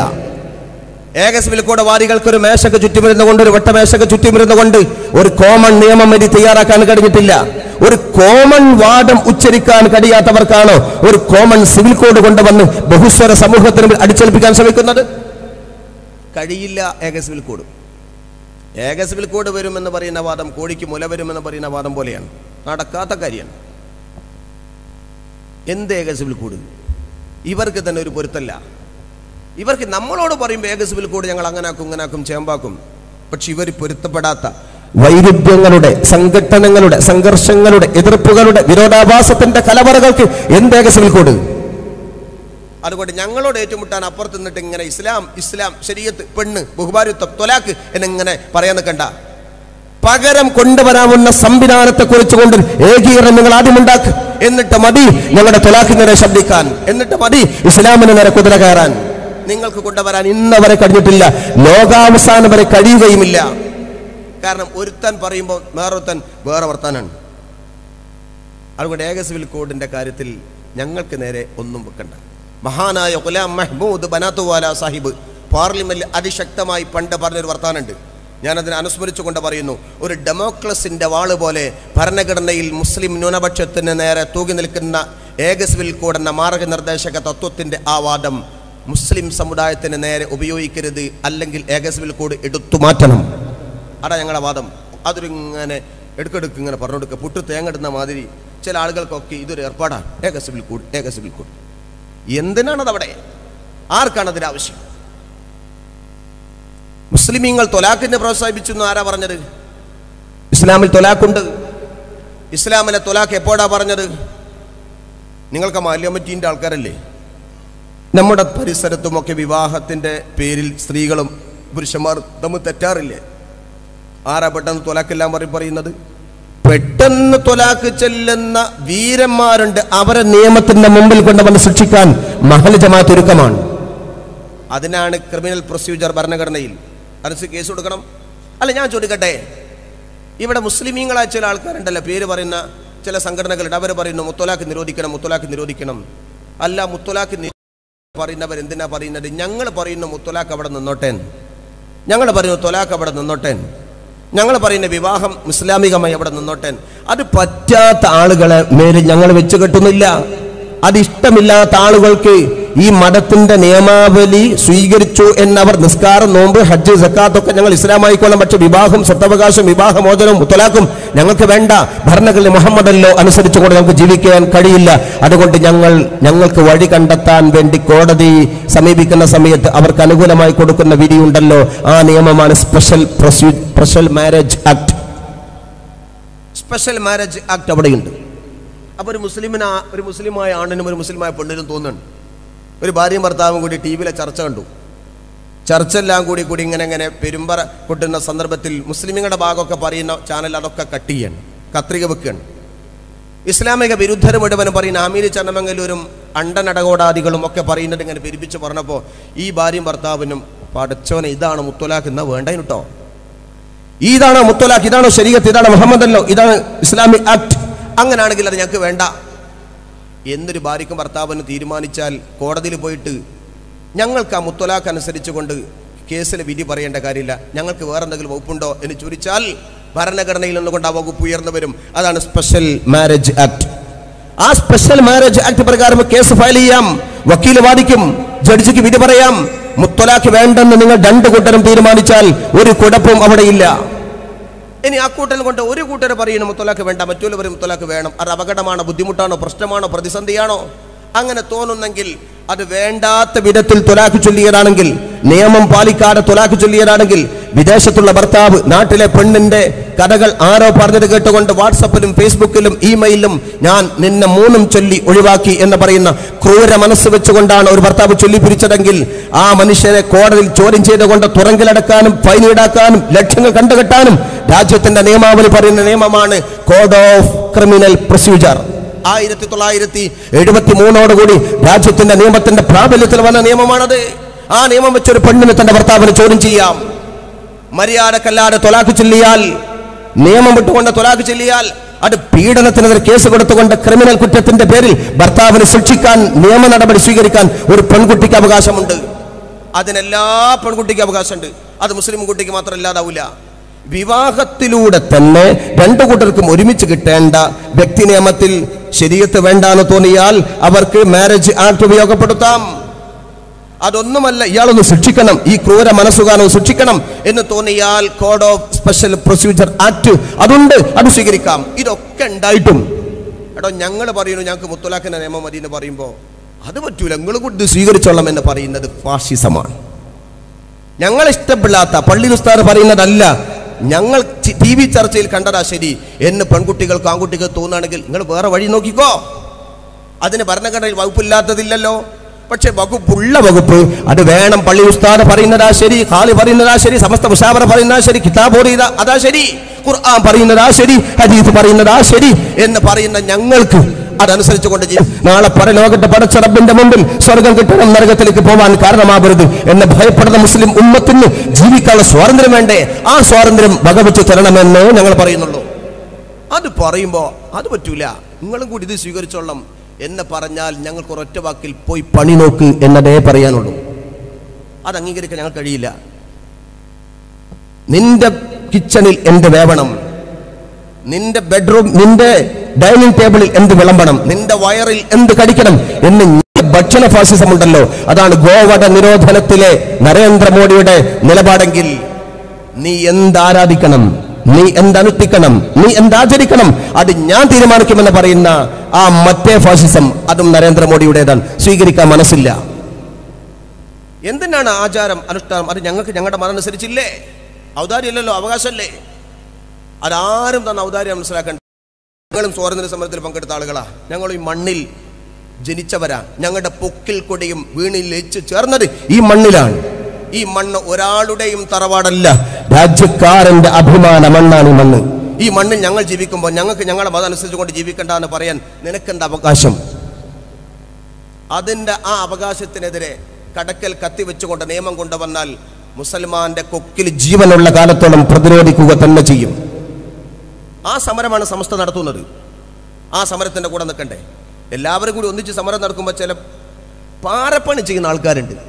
വിളിച്ചത് പോരാന്ന് പറയും. കുഞ്ഞാക്കുട്ടി സാഹിബിൻ്റെ ഭാഷയിൽ പറഞ്ഞാൽ പുതിയാപ്പിളയെ വിളിക്ക് തേടി പോകുന്നത് പോലെ പോകണം. സമുദായം ഈ മാതിരി കഷ്ടപ്പെടുന്ന സമയത്താണ് വിളിച്ചത് പോരാ, തേടി വന്ന കോലം വണ്ടി ശരിയായില്ല. ഈ വർത്താനം പറയേണ്ട സമയം അപ്പോൾ ഒന്നിച്ചിക്കേണ്ട സമയമല്ലേ? ഇസ്ലാമിൽ ത്വലാഖൊരു കുറ്റകരമായ അമലല്ല. ഒന്നിച്ച് പെട്ടെന്ന് ചൊല്ലാൻ ഇസ്ലാം പറഞ്ഞിട്ടില്ല. ഞാൻ പറഞ്ഞു വന്നത് അതാണ്. അങ്ങനെ വഴിവിട്ട മാർഗത്തിൽ ത്വലാഖ് ചെല്ലുന്നവനെ നിയമത്തിൻ്റെ മുമ്പിൽ കൊണ്ടുവന്ന് ശിക്ഷിക്കാനുള്ള വകുപ്പുണ്ട്.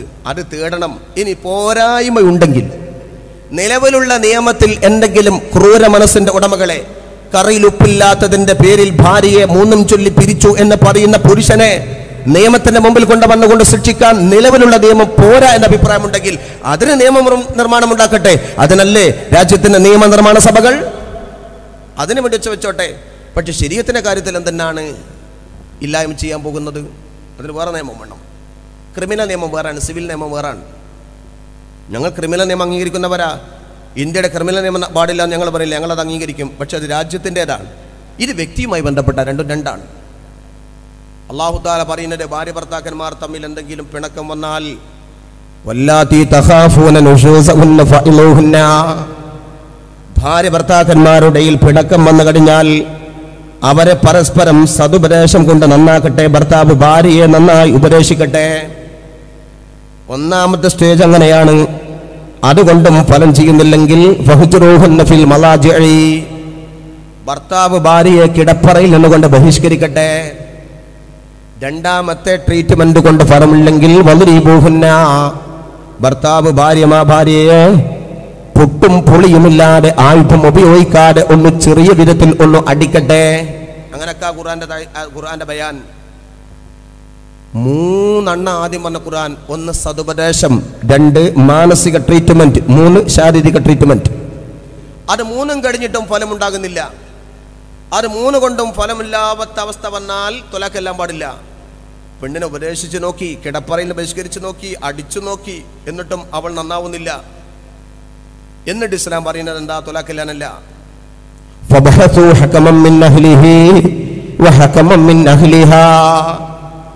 ഭാര്യയുടെ ഭാഗത്തു നിന്ന് കൊണ്ടൊരു വിധി കർത്താവ് വരട്ടെ, ഭർത്താവിന്റെ ഭാഗത്തു കൊണ്ട് മറ്റൊരു വിധി കർത്താവും ഉണ്ടാകട്ടെ. രണ്ട് മധ്യസ്ഥന്മാർ ഇറങ്ങി വന്നുകൊണ്ട് രണ്ട് കുടുംബത്തോടും രണ്ട് വ്യക്തികളോടും പ്രശ്നത്തിന്റെ മർമ്മം എന്താണ്, കാതലായ വശം എന്താണെന്ന് ചർച്ച നടത്തിയിട്ട് പരിഹരിക്കാൻ പറ്റുന്ന മാർഗമാണെങ്കിൽ രണ്ടാളും ചർച്ച നടത്തി കൗൺസിലിംഗ് കൊടുത്തുകൊണ്ട് രണ്ടാളെ സതുപദേശത്തിലൂടെ ഹൈറായ നിലയിൽ ഉപദേശിച്ചു വിടട്ടെ.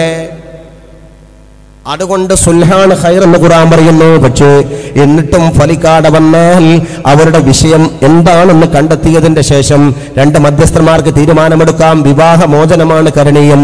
അങ്ങനെ വിവാഹമോചനത്തിന് വേണ്ടി അങ്ങേ അറ്റം എത്തിയാൽ പിന്നെ രണ്ടാളുടെയും ബന്ധത്തിന്റെ പേര് ബന്ധമെന്നല്ല, ബന്ധനമെന്നാണ്.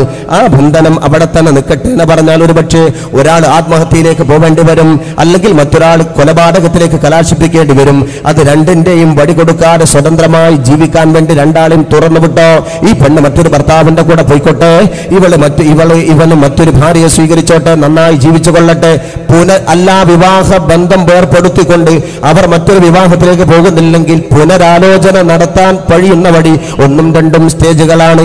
അതുകൊണ്ട് അത് ചൊല്ലിക്കൊണ്ട് അവർക്ക് പിരിച്ച് പിന്നെയും യോജിക്കാവുന്ന വടികൾ തൊടിക്കോട്ടെ. കാര്യം കഴിയുമ്പോഴേക്കും കറിവേപ്പില പോലെ വലിച്ചെറിയൽ അല്ലടോ ത്വലാഖ്. ത്വലാഖിന്റെ സ്റ്റേജുകൾ ഇതൊക്കെയാണ്. ഞാൻ ചോദിക്കട്ടെ, ഒരു പെണ്ണിന് ആണിനെ ഒഴിവാക്കാൻ ഈ സ്റ്റേജ് ഒന്നും വേണ്ട, അതാ രസം. പിന്നെ ആണുങ്ങൾ സമരം ചെയ്യണ്ട അതിനു വേണ്ടി? ഒരു സ്ത്രീക്ക് തോന്നുന്നു എൻ്റെ ഭർത്താവ് അസാൻമാർഗിക പ്രവർത്തനത്തിന്റെ ആളാണ്, എൻ്റെ ഭർത്താവ് ദുർകർമ്മിയാണ്, എൻ്റെ ഭർത്താവ് കൊള്ളരുതാത്തവനാണ്, എൻ്റെ ഭർത്താവ് ഞാനുമായി ശാരീരിക ബന്ധം പുലർത്തുന്നതിൽ എനിക്ക് ആവശ്യമുള്ളത് നിർവഹിക്കാൻ പ്രാപ്തനല്ലാത്തവനാണ്, അയാളിൽ ഫിസിക്കൽ പ്രോബ്ലം ഉണ്ട്, അതുകൊണ്ട് എനിക്ക് അയാളെ വേണ്ട എന്നുണ്ടെങ്കിൽ അവൾക്ക് ഈ സതുപദേശം കൊണ്ട് നന്നാക്കാൻ പോകേണ്ട കാര്യമില്ല. നിങ്ങൾ എവിടെയെങ്കിലും ഒന്ന് കാണിച്ചു നോക്കി, അതാണ് സതുപദേശം. വേണ്ട. ഒരു പെണങ്ങത്തിന് വേണ്ടി രണ്ടാമതായി കിടപ്പറ ബഹിഷ്കരിച്ച് നോക്കുക. എൻ്റെ അടുത്തേക്ക് വരുന്നുണ്ടെങ്കിൽ അങ്ങനെ ആവണം, ഇങ്ങനെ ആവണം. രണ്ടാം ട്രീറ്റ്മെൻറ്റാ. ഒന്നങ്ങ് കൊടുക്കുക, എന്നാൽ തന്നെ നന്നാവുക. അല്ലെങ്കിൽ രണ്ട് മധ്യസ്ഥന്മാർ വെച്ചുകൊണ്ട് പിന്നെയും ചർച്ച എടുത്തുക. അതൊന്നും പെണ്ണ് ചെയ്യണ്ട, അതൊന്നും പെണ്ണിൻ്റെ ഭാഗത്തു നിന്ന് കൊണ്ട് ചെയ്യേണ്ട കാര്യമില്ല. പുരുഷൻ പറ്റാത്തവനാണെന്ന് തോന്നിയാൽ, അയാൾ അസാൻമാർഗികനാണെന്ന് ബോധ്യപ്പെട്ടാൽ ഒരു പെണ്ണിന് അയാളോട് നേരെ ചെന്ന് തൻ്റെ ത്വലാഖ് ആവശ്യപ്പെടാം എന്നൊഴിവാക്കിയേക്ക്. അയാൾ എന്തെങ്കിലും ചോദിച്ചിട്ട് കൊടുക്കുന്നെങ്കിൽ അത് കൊടുത്തൊഴിവാക്കുന്നതിനാണ് ഖുൽ എന്ന് പറയുന്നത്. എന്തെങ്കിലും പൈസ ഒഴിവാക്കലാണ് അത് ഖുൽ. അതല്ല, പൈസ ഒന്നും കൊടുക്കാതെ ഒഴിവാക്കാൻ വകുപ്പുണ്ട്. ഒരു സ്ത്രീ ഒരു പുരുഷനെ, ഒരു സ്ത്രീയെ സംബന്ധിച്ചിടത്തോളം പുരുഷൻ പറ്റുന്നില്ല, അയാൾ ചെലവിന് കൊടുക്കുന്നില്ല, അയാൾ ഇവളെ മൈൻഡ് ചെയ്യുന്നില്ല, അവൻ്റെ ക്രൂരതയുമായി അവൻ തെണ്ടി നടക്കുകയാണ്. അങ്ങനെ ഉണ്ട് തോന്നുന്ന സമയത്താണെങ്കിൽ അയാൾക്ക് ഇവളെ ഫസ്ഖ് ചെയ്യാം, വിവാഹമോചനം നടത്താം. അവിടെ സതുപദേശവും കിടപ്പറ ബഹിഷ്കരിക്കണമെന്നും വേണ്ട. പുരുഷൻ സ്ത്രീയെ ത്വലാഖ് ചൊല്ലാൻ 4 സ്റ്റേജ് കഴിയണം, 4 ഉപാധികൾ കഴിയണം, 4 നിയമ നടപടികൾ കഴിയണം. അതൊന്നും ഒരു സ്ത്രീ പുരുഷനെ ഒഴിവാക്കാൻ ഇസ്ലാം വെച്ചിട്ടില്ല. ആണുങ്ങളല്ല സമരം ചെയ്യേണ്ടത്. ഞങ്ങളോട് മാത്രം നിയമമൊക്കെ പറഞ്ഞാൽ പെണ്ണുങ്ങൾക്കൊന്നും ബാധകല്ലേ? അതുകൊണ്ട് പുരുഷന്റെ ഭാഗത്തല്ല, സ്ത്രീന്റെ ഭാഗത്താണ് ഇസ്ലാം. വെറുതെ ഉണ്ടാക്കി തീർക്കുന്നതാ ഓരോ ദുർകർമ്മങ്ങൾ. അപ്പൊ അങ്ങനെ ത്വലാഖ് ചൊല്ലാൻ വേണ്ടി പറയുന്നതല്ല. പിന്നെ ത്വലാഖ് എന്ന് പറയുന്നത് അല്ലാഹു തആല പറഞ്ഞതെന്താ, റസൂലുള്ളാഹി പറഞ്ഞതെന്താ? അബ്ഗദുൽ ഹലാലി ഇലല്ലാഹി അത്വലാഖ്. റസൂലുള്ളാഹി പറഞ്ഞതാണ്, അനുവദിക്കപ്പെട്ട കാര്യമാണെങ്കിൽ പോലും പടച്ച തമ്പുരാൻ ഇഷ്ടമില്ലാത്ത കാര്യമാണ് ത്വലാഖ്. അല്ലാഹു ദേഷ്യം വെക്കുന്ന കാര്യമാണ് ത്വലാഖ്. അത് അവസാന ഘട്ടത്തിൽ മാത്രമേ ചൊല്ലാൻ പാടുള്ളൂ. ലോകത്തെവിടെയാണോ ത്വലാഖ് നടക്കുന്നത് ആ സമയത്ത് പടച്ച റബ്ബിന്റെ സിംഹാസനം കിടല കൊണ്ട് വിറക്കുമെന്ന് നബിയുനാ റസൂലുള്ളാഹി. അള്ളാന്റെ സിംഹാസനം വിറക്കാൻ ഭൂമിയിൽ ത്വലാഖ് നടക്കുന്ന സമയത്ത്. അപ്പൊ ത്വലാഖ് എന്ന് പറഞ്ഞ കുട്ടികളിയല്ല. പിന്നെ മുത്തൊലാഖ് ഉണ്ടോ എന്ന് പറഞ്ഞാൽ എന്താണത് മനസ്സിലായിണ്ടാവും സഹോദരിമാർക്കൊക്കെ. 1 ത്വലാഖില്ലി, 2 ത്വലാഖില്ലി, 3 ത്വലാഖും ചൊല്ലി, 3 ത്വലാഖും ചൊല്ലിയാൽ പിന്നെ വേറെ സ്റ്റേജ് കഴിയണം, പിന്നെ തിരിച്ചെടുക്കാൻ. അങ്ങനെ 1ഉം 2ഉം പിന്നെ 3ഉം എന്നതിൻ്റെ നടപടിക്രമം. എന്നാൽ ആ നടപടിക്രമം ഒന്നും പാലിക്കാതെ ഒരാൾ നേരെ ആദ്യം തന്നെ പറയുന്നു ഞാൻ 3ഉം ചൊല്ലി. അതിൻ്റെ വിധി എന്താ? മുത്തൊലാഖാകുമോ 3 ത്വലാഖാകുമോ? ആകും എന്ന ഇസ്ലാം. പക്ഷെ അങ്ങനെ ചൊല്ലാൻ പാടില്ല, ക്രൂരതയാണ്, തെറ്റാണ്, ഹറാമാണ്. അങ്ങനെ പറഞ്ഞ മഹാന്മാരുണ്ട്. ത്വലാഖ് ഏതായാലും കറാഹത്താണ്, മുത്തൊലാഖ് ഹറാമാണെന്ന് പറഞ്ഞ മഹാന്മാർ പോലുമുണ്ട്. ഏതായാലും അത് തെറ്റാണ്, കുറ്റമാണ്. ആ തെറ്റാണെങ്കിലും ത്വലാഖാവാതിരിക്കില്ല. എന്നാ പിന്നെന്താ ത്വലാഖാവാൻ? അതിനൊരു കാരണം ഞാൻ പറയാം. ത്വലാഖാവാൻ കാരണം 3 ഇസ്ലാമിക വിധികൾ. ഒന്ന്, അല്ലാഹു സുബ്ഹാനഹു വ തആല ഖുർആനിൽ പറഞ്ഞോ എന്നാ ചോദിക്കുന്നത്. കേരളത്തിലെ ചില സലഫി സംഘടനകളും ചില പരിഷ്കരണവാദികളും മുസ്ലിം പേരുള്ള ആളുകളും ഇന്നലെയോ മെനിയാനോ കറുത്ത കൂട്ടും ധരിച്ചുകൊണ്ട് വിദ്യാർത്ഥി സംഘടനയിൽ നിന്നുകൊണ്ട് ആളായി വന്ന ചില പെൺകുട്ടികളും മുത്തലാഖ് നിരോധിക്കണം എന്ന് പറയുന്ന ആൾക്കാരെ ഇസ്ലാമിൻ്റെ കാര്യമൊക്കെ പറയാൻ ആ കുട്ടികൾ പോകേണ്ട കാര്യമുണ്ട്. അവർക്ക് എന്തെല്ലാം കാര്യമുണ്ട് പറയാൻ. അതിന് പണ്ഡിതന്മാർ ഇവിടെ അല്ലേ? അറിയാത്ത കാര്യം ഫേസ്ബുക്കിൽ പോസ്റ്റ് ചെയ്യില്ല. അതിന് വഴി വേറെ ഉണ്ടാക്കണം. അല്ലാഹു സുബ്ഹാനഹു വ തആല ഖുർആനിൽ മുത്തലാഖിനെ സമ്മതിച്ചിട്ടുണ്ടോ? ബഹുമാനപ്പെട്ട ഇബ്നു അബ്ബാസ് റളിയല്ലാഹു അൻഹു അദ്ദേഹത്തിന്റെ മുമ്പിലേക്ക് ഒരു ആൾ വന്ന് ചോദിച്ചു, ഇബ്നു അബ്ബാസ് തങ്ങളെ, ഞാൻ എൻ്റെ ഭാര്യയെ 3 ത്വലാഖ് മൊന്തിച്ച് ചൊല്ലി, പിന്നെ എനിക്ക് അവളെ തിരിച്ചെടുക്കണമെന്ന് ആഗ്രഹമുണ്ട്. അതിനുള്ള വഴിയുണ്ടോ? അതിനുള്ള പോംവടികളുണ്ടോ? ചോദ്യമാണ്. ആരാ ഇബ്നു അബ്ബാസ് റളിയല്ലാഹു അൻഹു? ആദ്യം മനസ്സിലാക്കണം, റഈസുൽ മുഫസ്സിരീൻ, ഖുർആൻ വ്യാഖ്യാതാക്കളുടെ തലവൻ എന്നാണ് ഇബ്നു അബ്ബാസ് തങ്ങളെ സംബന്ധിച്ചുകൊണ്ട് ചരിത്രം പറഞ്ഞത്. റഈസുൽ മുഫസ്സിരീൻ. അദ്ദേഹത്തിന് അറിയാത്ത ഒരു ആയത്തുമില്ല, അദ്ദേഹം വ്യാഖ്യാനിക്കാത്ത ഒരു ഭാഗവുമില്ല. ആഴങ്ങൾ തൊട്ടറിഞ്ഞ മഹാനാണ് ബഹുമാനപ്പെട്ട ഇബ്നു അബ്ബാസ് റളിയല്ലാഹു അൻഹു. മഹാനവറുകളെ പോലെ ഒരാൾക്കും ഖുർആൻ വ്യാഖ്യാനിക്കാൻ അറിയില്ല. ആ മഹാന ഇബ്നു അബ്ബാസ് റളിയല്ലാഹു അൻഹുവിൻ്റെ മുമ്പിൽ വന്നുകൊണ്ട് ഒരാൾ പറഞ്ഞു, എനിക്ക് എൻ്റെ ഭാര്യയെ 3 ത്വലാഖും ചൊല്ലിയിട്ടുണ്ട്, ഒന്നായി ചൊല്ലിയതാണ്, മടക്കിയെടുക്കാമോ? ഇബ്നു അബ്ബാസ് തങ്ങൾ പറ്റുന്ന വിധി പറഞ്ഞില്ല. ഇബ്നു അബ്ബാസ് റളിയല്ലാഹു അൻഹു അല്പം നേരം മിണ്ടാതിരുന്നു. പിന്നെ ത്വലാഖ് സൂറത്തിൻ്റെ 2-ാമത്തെ ആയത്ത് അദ്ദേഹം ഓതി. ത്വലാഖ് സൂറത്തിൻ്റെ 2-ാമത്തെ ആയത്ത് ഓതി, ഫഇദാ ബലഗ്ന അജലഹുന്ന ഫഅംസികൂഹുന്ന ബിമഅറൂഫിൻ ഔ ഫാരിഖൂഹുന്ന ബിമഅറൂഫിൻ വഅശ്ഹിദൂ ദവാ അദ്ലിൻ മിൻകും വഅഖീമുശ് ശഹാദത ലില്ലാഹ് ദാലികും യുഅലു ബിഹി മൻ കാന യുമിനു ബില്ലാഹി വൽ യൗമിൽ ആഖിർ വമൻ യത്തഖില്ലാഹ യജ്അൽ ലഹു മഖ്റജാ ഫഇദാ ബലഗ്ന അജലഹുന്ന ഫഅംസികൂഹുന്ന ബിമഅറൂഫിൻ. വിവാഹമോചനത്തിന്റെ അവധി പൂർത്തിയായി കഴിഞ്ഞാൽ വേണമെങ്കിൽ അവളുമായി, ആ വിവാഹവുമായി കൊണ്ട് നല്ല ബന്ധം നിങ്ങൾക്ക് സ്ഥാപിക്കാം, അവരോടൊപ്പം നന്നായി ജീവിക്കാം. ഇനി പിരിയണമെന്നാണോ ആഗ്രഹം? ഔ ഫാരിഖൂഹുന്ന ബിമഅറൂഫിൻ, അല്ലെങ്കിൽ മാന്യമായ വിധത്തിൽ നിങ്ങൾ അവരുമായി കൊണ്ട് വിവാഹബന്ധം വേർപ്പെടുത്താം. വിവാഹബന്ധം വേർപ്പെടുത്തുന്ന പക്ഷം അശ്ഹിദൂ ദവാ അദ്ലിൻ മിൻകും വഅഖീമുശ് ശഹാദത ലില്ലാഹ്, അള്ളാഹുവിന് വേണ്ടി സാക്ഷികളെ നിർത്തണേ. നിങ്ങളുടെ കൂട്ടത്തിൽപ്പെട്ട 2 നീതിമാന്മാരായ സാക്ഷികളെയാണ് വെക്കേണ്ടത്. ദാലികും യുഅലു ബിഹി മൻ കാന യുമിനു ബില്ലാഹി വൽ യൗമിൽ ആഖിർ, അള്ളാഹുവിനെ കൊണ്ടും പടച്ച റബ്ബിന്റെ ഖിയാമത്ത് നാൾ കൊണ്ടും വിശ്വസിക്കുന്ന ആളുകൾക്ക് സതുപദേശം ഭരിക്കുക തന്നെ ചെയ്യും. വമൻ യത്തഖില്ലാഹ യജ്അൽ ലഹു മഖ്റജാ, അള്ളാഹുവിനെ ഭയപ്പെട്ടുകൊണ്ട് ജീവിക്കുന്നവർക്ക് അള്ളാഹു പോംവഴി കാണിച്ചു കൊടുക്കും. ആ ഭാഗം ആവർത്തിച്ച് തങ്ങൾ പറഞ്ഞു. മഹാൻ ഇബ്നു അബ്ബാസ് റളിയല്ലാഹു അൻഹു പറഞ്ഞു, വമൻ യത്തഖില്ലാഹ യജ്അൽ ലഹു മഖ്റജാ, അല്ലാഹുവിനെ ഭയപ്പെടുന്നവർക്ക് പോംവടിയുണ്ട്. നീ അല്ലാഹുവിനെ ഭയപ്പെട്ടതല്ല, നീ അല്ലാഹുവിനെ ധിക്കരിച്ചവനാണ്, അതുകൊണ്ട് നിനക്ക് രക്ഷപ്പെടാനുള്ള പോംവഴിയില്ല. ഇബ്നു അബ്ബാസ് തങ്ങൾ പറഞ്ഞതാ. നീ അല്ലാഹുവിനെ ഭയപ്പെട്ടിട്ടില്ല, അതുകൊണ്ട് രക്ഷപ്പെടില്ല. അതുകൊണ്ട് ഖുർആനിൽ മുത്തലാഖുണ്ട്. ഹദീസിൽ നോക്കാം. മഹാനായ നബി സല്ലല്ലാഹു അലൈഹി വസല്ലം തങ്ങളുടെ മുമ്പിൽ ഒരു കുടുംബം വന്ന് ആവലാതി സങ്കടം പറഞ്ഞു, വിവാഹബന്ധം വേർപ്പെടുത്തിയിരിക്കുന്നു, തിരിച്ചെടുക്കാമോ? എത്രയാ ചൊല്ലിയത്? റസൂൽ ചോദിച്ചു. 2 2 ഉള്ളൂ അതോ 3 ഉണ്ടോ? റസൂൽ ആവർത്തി ചോദിച്ചു. ഇല്ല, 2 ഉള്ളൂ. എങ്കിൽ തിരിച്ചെടുക്കാം. അതിനർത്ഥം എന്താ? 3 ഉണ്ടെങ്കിൽ തിരിച്ചെടുത്തൂടാൻ. 4-ാമത്തെ തെളിവെന്താ? 4 മദ്ഹബിന്റെ ഇമാമമാർ, ഇമാം ഷാഫി റളിയല്ലാഹു അൻഹു, അബൂ ഹനീഫ റളിയല്ലാഹു അൻഹു, അഹ്മദ് ബിൻ ഹംബൽ റളിയല്ലാഹു അൻഹു, മാലിക് റളിയല്ലാഹു അൻഹു, 4 മദ്ഹബിന്റെ ഇമാമമാരും പറയുന്നു മുത്തലാഖ് സാധുവാകും. 3 ത്വലാഖ് ഒന്നിച്ച് ചൊല്ലിയാലും അത് മുത്തലാഖ് തന്നെയാണ്, 3 ത്വലാഖ് തന്നെയാണ്.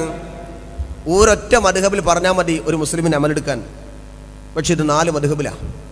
അപ്പൊ അതുകൊണ്ട് 4 മദ്ഹബും വ്യക്തമായി പറഞ്ഞു. ഹദീസ് ഇജ്മാ. ഇനി എന്താ തെളിവാവശ്യം? പക്ഷെ അത് ക്രൂരതയാണെന്ന് ആർക്കും തോന്നേണ്ട കാര്യമില്ല. അത് ചിലപ്പോൾ അവിടെ വേണം, ചിലപ്പം ഭരണഘടനയിൽ വേണം. പക്ഷെ അത് സാധാരണ എല്ലാ ത്വലാഖിനും ഇങ്ങനെ ഉപയോഗപ്പെടുത്തി. ഇപ്പം എന്താ വർത്താനാവാൻ കാരണം? ഇപ്പം ചില കേസുകൾക്കെല്ലാം മുത്തലാഖ് കോടതി വിധിക്കുകയാണ്. അത് കോടതിൻ്റെ തകരാറാണ്, അല്ലാതെ ഇവിടെ മുത്തലാഖൊന്നും ആരെടുത്തുമില്ല. ചില കോടതികൾ വികലമായ ധാരണയാൽ മുത്തലാഖ് സാധാരണ ത്വലാഖിന് നിർബന്ധം പിടിക്കുന്നു. അതിൻ്റെ കാരണത്തിലേക്ക് ഞാൻ വരാം. വിശദമായി പറയേണ്ട കാര്യം കൂടുതൽ പറയുന്നില്ല, കുറച്ച് പറഞ്ഞ് അവസാനിപ്പിക്കും. 1984 നമ്മുടെ രാജ്യത്ത് ഷാബാനു കേസിന്റെ വിധി പറഞ്ഞു. ഷാബാനു കേസ്, അതിൻ്റെ മുമ്പ് ഷാബാനുവിൻ്റെ ഭർത്താവ് അഡ്വക്കേറ്റ് അഹമ്മദ് ഖാനാണ്. അഡ്വക്കേറ്റ് അഹമ്മദ് ഖാൻ ഷാബാനുവിനെ വിവാഹം ചെയ്ത് അതിനുശേഷം അയാൾ മറ്റൊരു പെണ്ണും കെട്ടി 2 ഭാര്യയെയും ഷാബാനു അടക്കം 2 ഭാര്യയെയും അഹമ്മദ് ഖാൻ വെച്ചത് 30 കൊല്ലാണ്. ഒരു കുഴപ്പമില്ല, ഒരു വീട്ടിലാണ് രണ്ടാളും. പിന്നെ ഷാബാനു മറ്റേ പെണ്ണുമായി തെറ്റി വീട് വിട്ടിറങ്ങിപ്പോയി. അനുസരിക്കാതെ അവൾ ഇറങ്ങിപ്പോവുകയും തിരിച്ചു വിളിച്ചിട്ട് വരാതിരിക്കുകയും ചെയ്തതുകൊണ്ട് ഷാബാനുവിനെ അഹമ്മദ് ഖാൻ തൊലാക്കില്ലേ. തൊലാഖ് ചൊല്ലിയപ്പോൾ ഷാബാനു ഭർത്താവിനെതിരെ കോടതിയിൽ കേസ് ഫയൽ ചെയ്തു. തൊലാഖ് ചൊല്ലിയിട്ടുണ്ടെങ്കിലും എനിക്ക് ജീവനാംശം കിട്ടണം. അങ്ങനെ കീഴ്ക്കോടതി 25 രൂപ ഒരു മാസം കൊടുക്കാൻ വിധിച്ചു. അക്കാലത്താണ് 25 റുപ്യ ഒരു മാസം കൊടുക്കാൻ വിധിച്ചു. അയാളത് പോകട്ടെ, മൈൻഡ് ചെയ്തില്ല വക്കീൽ, 25 റുപ്യല്ലേ പോകാം. പക്ഷെ ഷാബാനു പറഞ്ഞു, എൻ്റെ ഭർത്താവിന് 60,000 റുപ്യ ശമ്പളം തന്നെ ഉണ്ട്, പിന്നെ കേസിൻ്റെ ഫീസ് വേറി, അതുകൊണ്ട് എനിക്ക് പൈസ പോരാ. അങ്ങനെ ഷാബാനു ഹൈക്കോടതിയിൽ കേസ് ഫയൽ ചെയ്തു. ആ കേസ് പ്രകാരം ഒരു മാസം 175 റുപ്യയും 20 പൈസയും ഹൈക്കോടതി വിധിച്ചു. ഷാബാനുവിന് ഇയാൾ കൊടുക്കണം. അത് വിധിച്ചപ്പോൾ അയാൾ പറഞ്ഞു ഇത് ചോദ്യം ചെയ്യണം. അയാൾ സുപ്രീം കോടതിയിൽ അപ്പീൽ കൊടുത്തു. ആ കേസ് വിവാദമായി കൊണ്ട് നടന്നു. ഇസ്ലാമിൽ ജീവനാംശമില്ല. എന്താ ജീവനാംശം എന്ന് പറഞ്ഞാൽ, ത്വലാഖ് ചൊല്ലപ്പെട്ട പെൺകുട്ടിയെ മറ്റൊരാൾ വിവാഹം കഴിക്കുന്നത് വരെ ചെലവിനൊടുക്കുക. ത്വലാഖ് ചൊല്ലപ്പെട്ട പെണ്ണിനെ മറ്റൊരാൾ വിവാഹം കഴിക്കുന്നത് വരെ മുൻ ഭർത്താവ് ചെലവിനോട് ഇസ്ലാമിലില്ല. എന്തല്ലാത്ത അതുണ്ടെങ്കിൽ എന്താ സ്ഥിതി? അതുണ്ടെങ്കിൽ പെണ്ണുങ്ങളൊക്കെ പറഞ്ഞാൽ കേൾക്കൂല, അവർക്ക് പറ്റിയ വഴിക്ക് അവർ പോകും, അനുസരിക്കൂല. എന്താ കാരണം? ഇയാൾ ത്വലാഖില്ലല്ലോ, അല്ല അപ്പുറത്ത് പുറച്ചൊല്ലില്ലല്ലോ. ത്വലാഖ് ചൊല്ലിയാലും എനിക്ക് ചെലവിന് കിട്ടും, എനിക്ക് എൻ്റെ വഴിക്ക് പോകാം. അതുകൊണ്ട് സ്ത്രീകളിൽ അസാൻമാർഗികതയും അനുസരണക്കേടും പ്രോത്സാഹിപ്പിക്കുന്ന ഘട്ടമാകുന്നു ഈ വിവാഹമുക്തയാ സ്ത്രീക്ക് ജീവനാംശം കൊടുക്കണമെന്ന തീരുമാനം. അത് പുരുഷവർഗത്തോട് ചെയ്യുന്ന അനീതിയാണ്, അത് പറ്റില്ല. പിന്നെ ഖുർആനിൽ മത്താ ഉണ്ട്. അത് വെച്ചിട്ട് സുപ്രീം കോടതി ജഡ്ജി YB ചന്ദ്രചൂഡ് ഒരു വിധി പുറപ്പെടുവിച്ചു. അദ്ദേഹം പറഞ്ഞു, ഖുർആനിൽ വലിൽ മുത്തല്ലഖാത്തി മതാഉൻ ബിൽ മഅറൂഫ് എന്നുണ്ട്. വിവാഹം മോചനം ചെല്ലപ്പെട്ട മുസ്ലിം സ്ത്രീകൾക്ക്, വിവാഹമോചനം ചെയ്യപ്പെട്ട സ്ത്രീകൾക്ക് മത്താ കൊടുക്കണം, അതാണ് ജീവനാംശം എന്ന് അർത്ഥവും വെച്ചു. അത് ഓറിയന്റലിസ്റ്റുകൾ പറഞ്ഞ മായനാണ് അയാൾ വെച്ചത്. EMS മുതലക്കുളത്ത് പ്രസംഗിച്ചപ്പോൾ ഈ ആയത്തോരി പറഞ്ഞ വലിയ മുട്ടല്ലക്കാട്ടി മട്ടാഉൻ, അതൊക്കെ വലിയ വിഷയം മാറിയിരുന്നു. പിന്നെ ഈ രൂപത്തിൽ മത്താ കൊടുക്കണം, മത്താ ജീവനാംശമാണ് എന്ന് വിധിച്ചു.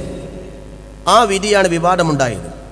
എന്നാൽ അതിനെതിരെ കേസ് ഫയൽ ചെയ്തുകൊണ്ട് സുപ്രീം കോടതി അതിനെതിരെ പാർലമെന്റ് ബില്ല് അവതരിപ്പിക്കാൻ മുന്നോട്ട് വന്നു. ജീവനാംശം വേണ്ട, പക്ഷെ മത്താവ് വേണം. മത്താവ് കൊടുത്താൽ പിന്നെ സ്ത്രീക്ക് ജീവനാംശത്തേക്കാൾ നല്ല പ്രൊട്ടക്ഷനായി. ഇസ്ലാം പറയുന്ന മത്താവ് നിലവിലുള്ള ഭരണഘടന ഇല്ലാത്തത് കൊണ്ടും മുഹമ്മദ് അല്ലോൽ ഇല്ലാത്തത് കൊണ്ടും അതിൽ ചേർക്കാൻ വേണ്ടി പാർലമെന്റിൽ ഗുലാം അഹമ്മദ് ബനാത്തുവാല ബില്ല് അവതരിപ്പിച്ചു. ബില്ല് അവതരിപ്പിക്കാൻ വേണ്ടി ബനാത്തുവാലയോട് പറഞ്ഞത് സേട്ടു സാഹിബാണ്. സേഠ് സാഹിബ് പറഞ്ഞു, ബനാത്തുവാലകൾ പാർലമെന്റ് ബില്ല് അവതരിപ്പിക്കുകയും മത്താവ് കിട്ടാൻ വേണ്ടി ജീവനാംശത്തിന് പകരം മത്താവ് വേണം. ബനാത്തുവാല പറഞ്ഞു, നമ്മൾ രണ്ടാൾ എന്ത് ബില്ല് അവതരിപ്പിക്കാനാ, നമ്മൾ രണ്ടാളല്ലോ ഉള്ളൂ സേഠ് സാഹിബേ. സേട്ട് പറഞ്ഞു, നമ്മൾ രണ്ടാളല്ല ബനാത്തുവാല, ഇന്നല്ലാഹ മഅനാ, അല്ലാഹു നമ്മുടെ കൂടെയാണ്. ഇസ്ലാമിന് വേണ്ടിയാ നിങ്ങൾ പാർലമെന്റിൽ ബില്ല് അവതരിപ്പിക്കൂ. ബഹുമാനപ്പെട്ട ബനാത്തുവാല ബില്ല് അവതരിപ്പിച്ചു. മികച്ച പാർലമെന്റേറിയനും മികച്ചതായിരിക്കുന്ന നിയമജ്ഞനുമാണ് പ്രിയപ്പെട്ട ബനാത്തുവാല. ബനാത്തുവാല തന്റെ പാർട്ടി പ്രവർത്തനം ഉപേക്ഷിച്ചിരുന്നുവെങ്കിൽ, അല്ലെങ്കിൽ പാർട്ടിയിലേക്ക് വരാതിരുന്നുവെങ്കിൽ, ഈ രാജ്യത്തിന്റെ സുപ്രീം കോടതി ജഡ്ജിയാവാനുള്ള ക്വാളിഫിക്കേഷൻ പ്രിയപ്പെട്ട ബനാത്തുവാലക്കുണ്ട്.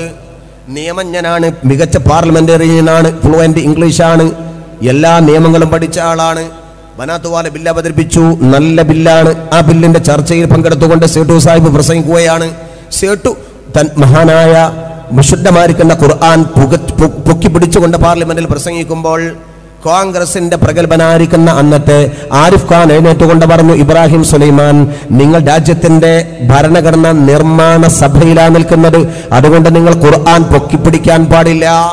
ബഹുമാനപ്പെട്ട സീഡു സാഹിബ് പറഞ്ഞു, കാരിഫ് ഖാനോട് മാത്രമല്ല എല്ലാവരോടുമാ ഞാൻ പറയുന്നത്, ഈ ഖുർആൻ അനുസരിച്ച് കൊണ്ട് ജീവിക്കാനാണ് ഞങ്ങൾക്ക് അനുമതി തരുന്നതെങ്കിൽ രാജ്യത്തിന്റെ ദേശീയതയെ ഞങ്ങൾ ഉയർത്തിക്കാണിക്കും, രാജ്യത്തിന്റെ ഭരണഘടനയെ ഞങ്ങൾ മുറുകെ പിടിക്കും. അതല്ല ഖുർആൻ വലിച്ചെറിയണമെന്നാണ് ഞങ്ങളോട് പറയുന്നതെങ്കിൽ ഇബ്രാഹിം സുലൈമാൻ അടക്കം 12 കോടി മുസൽമാൻ രാജ്യത്ത് പിടഞ്ഞു വീണ് മരിക്കേണ്ടി വന്നാൽ മരിക്കും.